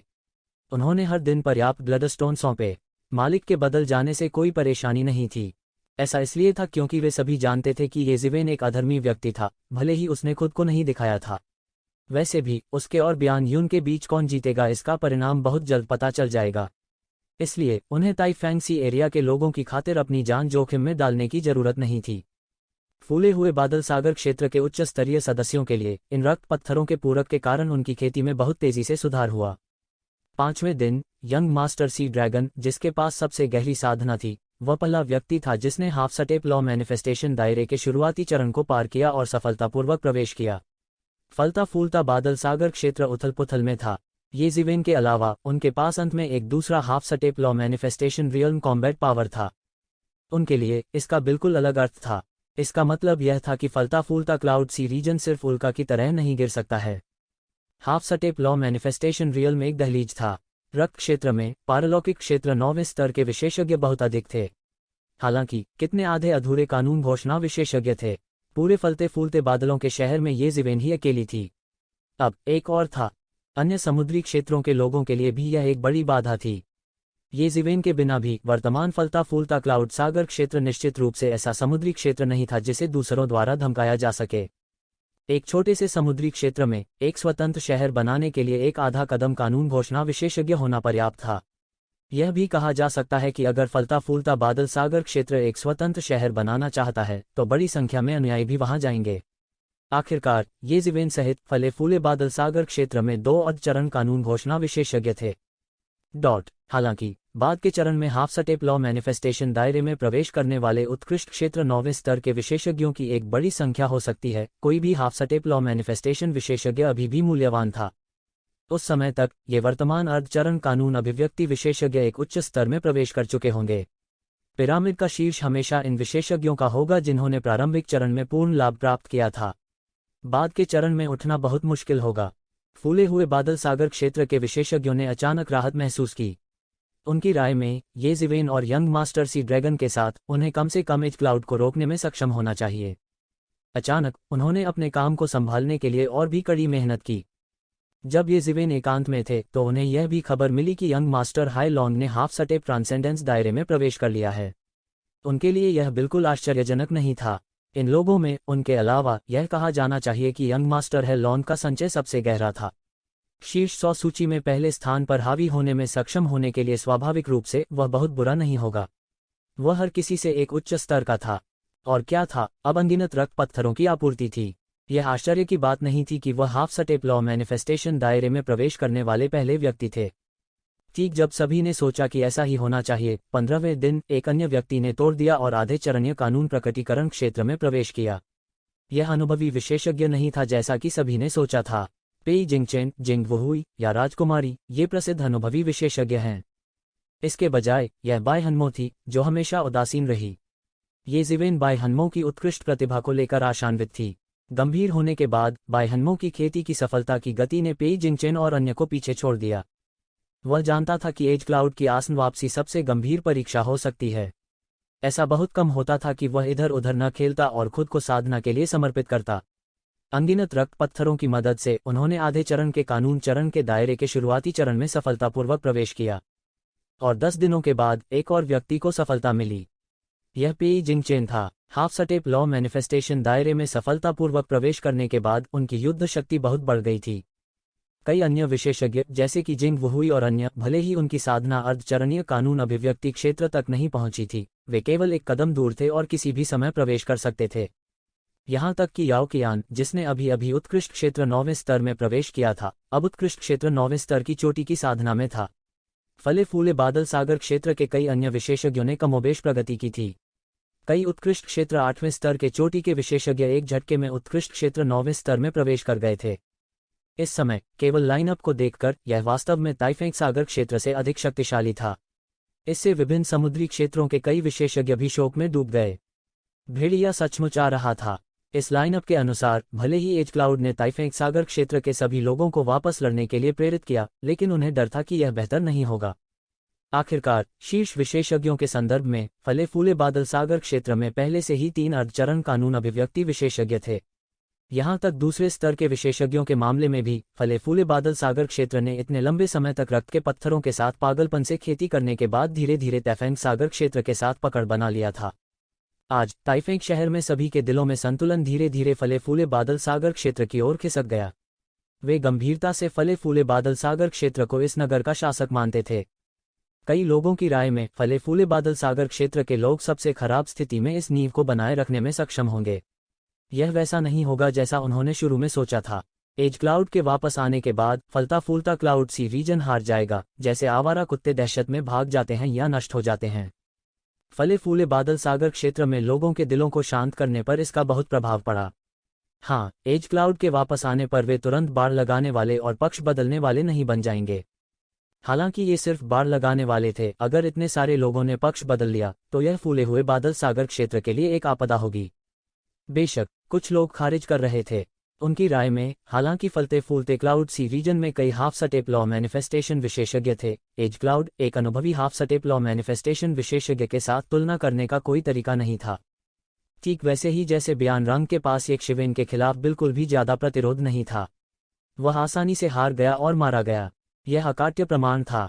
बेशक ये शब्द केवल उनके दिमाग में थे, उन्हें इसे जोर से कहने की हिम्मत नहीं हुई। लेकिन जैसे जैसे समय दिन ब दिन नजदीक आ रहा था, पूरा फलता फूलता बादल सागर क्षेत्र ऐसा लग रहा था जैसे युद्ध आसन था। यह तूफान से पहले की शांति जैसा था। चुप्पी भयावह रूप से दमनकारी थी। हर कोई उस पल का इंतजार कर रहा था जब एज क्लाउड वापस आए और युद्ध शुरू होने वाला था। फले फूले बादल सागर क्षेत्र के लिए फले फूले बादल शहर के उभरते अधिपति एज क्लाउड उनकी सबसे बड़ी परीक्षा होगी। अगर वे इस बाधा को पार नहीं कर पाए या कम से कम एज क्लाउड के हमले का सामना नहीं कर पाए तो उनकी सारी महत्वाकांक्षाएं व्यर्थ हो जाएंगी। फूला हुआ बादल सागर क्षेत्र अभी भी एक छोटा समुद्री क्षेत्र होगा जिसे हर कोई धमका सकता है। वर्तमान प्रदर्शन पेन में सिर्फ एक फ्लैश था। जैसे जैसे वातावरण अधिक से अधिक दमनकारी होता गया, सभी की निगाहें एज क्लाउड पर केंद्रित हो गईं, जो किसी भी समय वापस आ सकते थे, और ये ज़िवेन जो करीबी साधना में थे। ऐसा लग रहा था कि बाहर के तनावपूर्ण माहौल में कोई बदलाव नहीं आया है। दिन ब दिन बिल्कुल भी बदलाव नहीं हुआ। ऐसा लगता था कि वह अभी भी गहन साधना के गहरे स्तर पर था। यहाँ तक जब दो विशेषज्ञ सी ड्रैगन यंग मास्टर और पेई जिंगचेन हाफ स्टेप लॉ मैनिफेस्टेशन दायरे में आगे बढ़े तो वह दिखाई नहीं दिए। इससे सभी को थोड़ी उत्सुकता भी हुई। क्या उसने पिछले महीने में कोई प्रगति की है? अगर उसने किया तो वह किस स्तर तक पहुंचा? इस दिन आकाश अभी भी रक्त लाल था। अचानक हवा तेजी से उबलने लगी। फलते फूलते बादल समुद्र क्षेत्र के कमीनों, बाहर आओ। मैं चाहता हूं कि तुम बिना किसी कब्रगाह के मरो। दूर से एक क्रोधित दहाड़ सुनाई दी। किनारा बादल वापस आ गया है। यह विचार अचानक सबके मन में कौंध गया। अचानक एक महीने से दबे हुए विचार अनियंत्रित रूप से ज्वालामुखी विस्फोट की तरह फूट पड़े। चूंकि एज क्लाउड वापस आ गया था, इसलिए दोनों पक्षों के बीच संघर्ष लगभग अपरिहार्य था। आकाश में अनगिनत आध्यात्मिक इंद्रियां थीं, जो एक के बाद एक बाहर निकल रही थीं। हालांकि उन्होंने एक सफेद सिलहूट को सीधे फलते फूलते क्लाउड सिटी पर अद्वितीय शक्ति के साथ उतरते देखा। जब वह स्थिर खड़ा रहा तो हर कोई स्पष्ट रूप से देख सकता था कि यह एक सफेद बागे में एक युवक था जो कुछ हद तक बियान रंग जैसा था। हालांकि बियान रंग की तुलना में उसके पास अधिक शक्ति थी, जो कि बियान रंग की तुलना में बहुत दूर थी। हालांकि उसने अपना नाम नहीं बताया, यहाँ तक कि फूले हुए बादल सागर क्षेत्र के लोग भी आने वाले व्यक्ति की पहचान जानते थे। किनारे का बादल जरूर काफी है, वह वापस आ गया। लोगों के एक और बड़े समूह को फलते फूलते क्लाउड सिटी के ऊपर उड़ान भरने में देर नहीं लगी, जिसने पूरे आकाश को फलते फूलते क्लाउड सिटी के ऊपर मजबूती से कब्जा कर लिया। यह ताइफेंग सागर क्षेत्र के विशेषज्ञ थे जो पहले भाग गए थे। उनके अलावा कई अन्य उत्कृष्ट क्षेत्र 9वें स्तर के विशेषज्ञ उभरे। क्या वे लोग फेंगशुई सागर क्षेत्र से नहीं हैं? वे इस समय ताइफेंग सागर क्षेत्र में क्यों शामिल हैं? अप्रत्याशित रूप से वे अब ताइफेंग सागर क्षेत्र में शामिल थे। निश्चित रूप से उनके नेता फेंगशुई सागर क्षेत्र के मूल शीर्ष प्रतिभा जू जुएकी थे। वह एक समुद्री कबीले का युवक भी था जो 27 या 28 साल का लग रहा था। उसकी शक्ति असामान्य रूप से अत्याचारी थी। वह लंबे समय से half step law manifestation initial में प्रवेश कर चुका था। ये दोनों सेनाएं आपस में मिल गईं और तुरंत पूरे फूले हुए बादल सागर क्षेत्र को घेर लिया। उस बच्चे का नाम ये ज़िवेन है, बाहर आओ। एज क्लाउड ने उपहास किया, इस समय उभरे फले फूले बादल सागर क्षेत्र के विशेषज्ञों को देखते हुए, और एक क्रूर मुस्कान के साथ कहा। फले फूले बादल सागर क्षेत्र के विशेषज्ञों ने युद्ध का रुख अपना लिया था। जैसा कि एज क्लाउड बड़ी संख्या में विशेषज्ञों के साथ लौटा, उनके बीच संघर्ष लगभग अपरिहार्य था। प्रारंभ में उन्होंने फलता फूलता क्लाउड सिटी छोड़ दिया होगा, लेकिन अब जैसे जैसे उन्होंने फलते फूलते क्लाउड सिटी पर लंबे समय तक कब्जा किया, उन्होंने अधिक से अधिक लाभों का आनंद लिया। बड़ी संख्या में ब्लडस्टोन की आपूर्ति के कारण कई लोगों की खेती ने काफी प्रगति की थी। इस समय वे और पूरा फलता फूलता क्लाउड सिटी पहले से ही महिमा और अपमान के रिश्ते में थे। और दो महाशक्तियों द्वारा आकाश को बंद कर दिया गया था। वे बिल्कुल भी नहीं बच सकते थे, इसलिए वे केवल अपनी पीठ दीवार से लगाकर लड़ सकते थे। As cloud. इस समय शहर से एक शांत आवाज आई। सभी ने ऊपर देखा और देखा कि यह यंग मास्टर है लॉन्ग धीरे धीरे चल रहा था। वह उस रुग्ण रूप से बिल्कुल अलग दिख रहा था जब वह बुरी तरह घायल था। हाफ स्टेप ट्रांसेंडेंस दायरे में प्रवेश करने के बाद उनकी आभा पूरी तरह से मुक्त हो गई थी। वह जेब की तरह कोमल जरूर था, लेकिन उसमें ऐश्वर्य की कमी नहीं थी। Young master high long. किनारे के बादल ने अपनी आंखें मूंद लीं और उसकी आंखों में जानलेवा इरादे चमक उठे। ताइफेंग सागर क्षेत्र लंबे समय से फले फूले बादल सागर क्षेत्र को आकर्षित कर रहा था। स्वाभाविक रूप से वह फले फूले बादल सागर क्षेत्र के युवा विशेषज्ञों के बारे में बहुत जानकार थे। वह कई बार सी ड्रैगन यंग मास्टर से लड़ चुका था। मैंने आपको लंबे समय से नहीं देखा है, आप बहुत बोल्ड हो गए हैं, एज क्लाउड ने अपने दांत पीस कर कहा। यह हमेशा बड़ा रहा है, कभी छोटा नहीं। यंग मास्टर सी ड्रैगन ने सीधे एज क्लाउड को देखा और बिल्कुल भी नहीं दिया। बीच हवा में उनकी निगाहें आपस में टकराईं और लोग एक तीव्र टक्कर की धीमी आवाज सुन सकते थे। यह इच्छाशक्ति की लड़ाई थी। आप जानते हैं कि बियान रंग मेरा छोटा भाई है। आपने उसे मारने की हिम्मत भी की। मुझे लगता है कि आप वास्तव में जीने से थक गए हैं। एज क्लाउड ने ठंडेपन से कहा। एज क्लाउड, और क्या कहना है? बस उन सबको मार डालो। फेंग शुई सागर क्षेत्र के नेता जू जुएकी ने ठंडेपन से कहा, समय बर्बाद मत करो, लेकिन तुम्हें अपना वादा याद रखना चाहिए कि हम फेंग शुई समुद्र क्षेत्र में शहर का पुनर्निर्माण करें। बेशक, यह आप पर निर्भर है। एज क्लाउड ने जोजुकी की ओर देखा तक नहीं। उसने यंग मास्टर हाई लॉन्ग को ऐसे देखा जैसे वह किसी मरे हुए आदमी को देख रहा हो। उसकी आंखों में घृणा झलक रही थी। उसका सबसे प्यारा भाई मर गया था, और वह फलते फूलते बादल सागर क्षेत्र के हाथों मर गया जिसकी ओर उसने कभी ध्यान नहीं दिया था। सभी को होश आया। यह इस कारण से निकला। कोई आश्चर्य नहीं कि गर्वित फेंग शुई समुद्री क्षेत्र और ताइफेंग सागर क्षेत्र घूमेगा और एज क्लाउड की मदद करेगा। यह पता चला कि एज क्लाउड ऐसी शर्तों के लिए सहमत हो गया था। किसी को पता होना चाहिए कि ब्लड वर्ल्ड अतुलनीय रूप से खतरनाक था। हर तरफ भयानक खून के जानवर थे। किसी शहर की सुरक्षा के बिना बचने की संभावना बहुत कम होगी। वे शक्तिशाली विशेषज्ञ जीवित रहने में सक्षम हो सकते हैं, लेकिन उन बड़ी ताकतों के लिए उन्हें एक शहर पर निर्भर रहने की आवश्यकता होगी। अन्यथा नुकसान उनके लिए सहन करने के लिए बहुत अधिक होगा। लेकिन उन बड़ी ताकतों के लिए उन्हें एक शहर पर निर्भर रहने की जरूरत होगी। हालांकि ये शहर न केवल खून के प्यासे का विरोध करने का एक साधन थे, बल्कि एक खजाना कटोरा भी थे। जब तक अनगिनत लोगों को इसमें आश्रय दिया जाता था, तब तक वे बहुत सारी संपत्ति जमा कर सकते थे। इसलिए सामान्य तौर पर एक ही शहर को एक शहर के दायरे में रहने की अनुमति नहीं थी। नहीं तो उनकी दौलत बिखर सकती है। लेकिन फेंग शुई सागर क्षेत्र के लोगों के लिए फले फूले बादल शहर से दूर के स्थान उनके लिए अपरिचित थे। वे अन्य समुद्री क्षेत्रों के विशेषज्ञों से मिल सकते हैं। ऐसे में फिर विवाद खड़ा हो सकता है। इसलिए निकाले जाने के बाद उन्हें बेघर होने की स्थिति का सामना करना पड़ा। अब एज क्लाउड ने वास्तव में उन्हें फले फूले बादल सागर क्षेत्र के प्रभाव क्षेत्र के भीतर एक शहर का पुनर्निर्माण करने की अनुमति दी। कोई आश्चर्य नहीं कि वे तैफेंग सागर क्षेत्र की मदद करने के लिए कड़ी मेहनत करने को तैयार थे। भाई सी ड्रैगन, इसे सीधे करते हैं में उन्हें भाई ये की करीबी खेती को परेशान नहीं करने देना चाहिए। इस समय शहर से एक और स्पष्ट आवाज आई। भाई हनमो ने छलांग लगाई और कहा, दो प्रमुख बलों के विशेषज्ञों का सामना करते हुए उनके पास अभिव्यक्ति का मामूली परिवर्तन नहीं था, जैसा कि अगर वह हवा के एक समूह का सामना कर रहा था। एक और आधा कदम कानून घोषणा पत्र क्षेत्र विशेषज्ञ। इस समय जू शुएकी की आंखों में आश्चर्य के संकेत के साथ चमक आ गई। ये जिवेन की अवहेलना करना जो बियान रंग को मार सकता था। यंग मास्टर सी ड्रैगन एक आधे अधूरे कानून की घोषणा के दायरे में पहले से ही उसकी कल्पना से परे था। अब वास्तव में एक और उभरा। यह सोचकर उसके हृदय में आश्चर्य और अधिक ईर्ष्या और क्रोध से तुरंत भर गया। उसने फले फूले बादल सागर क्षेत्र के बारे में कभी नहीं सुना था। इतने सारे विशेषज्ञों के अचानक उभरने का उन रक्त पत्थरों से कुछ लेना देना होगा। अपने पूर्वजों द्वारा प्राप्त किए गए अनेक लाभों का आनंद लेने के बाद इतने सारे विशेषज्ञ उभरकर सामने आए। यह सब उसका और उनके फेंग शुई सागर क्षेत्र का होना चाहिए। अब वह एक आवारा कुत्ते की तरह था। उसे वापस आने के लिए बियान यून की अनुमति पर निर्भर रहना पड़ा। उनके हृदय में अवसाद की कल्पना की जा सकती थी, लेकिन उसके पास बियान यून से निपटने का कोई रास्ता नहीं था, क्योंकि वह बियान यून का विरोधी नहीं था। इसलिए उन्होंने अपना सारा गुस्सा फलते फूलते बादल सागर क्षेत्र पर निकाल दिया। जू जुएकी, क्या तुम सच में इन तैफेंग सागर क्षेत्र के लोगों के साथ खिलवाड़ करना चाहते हो?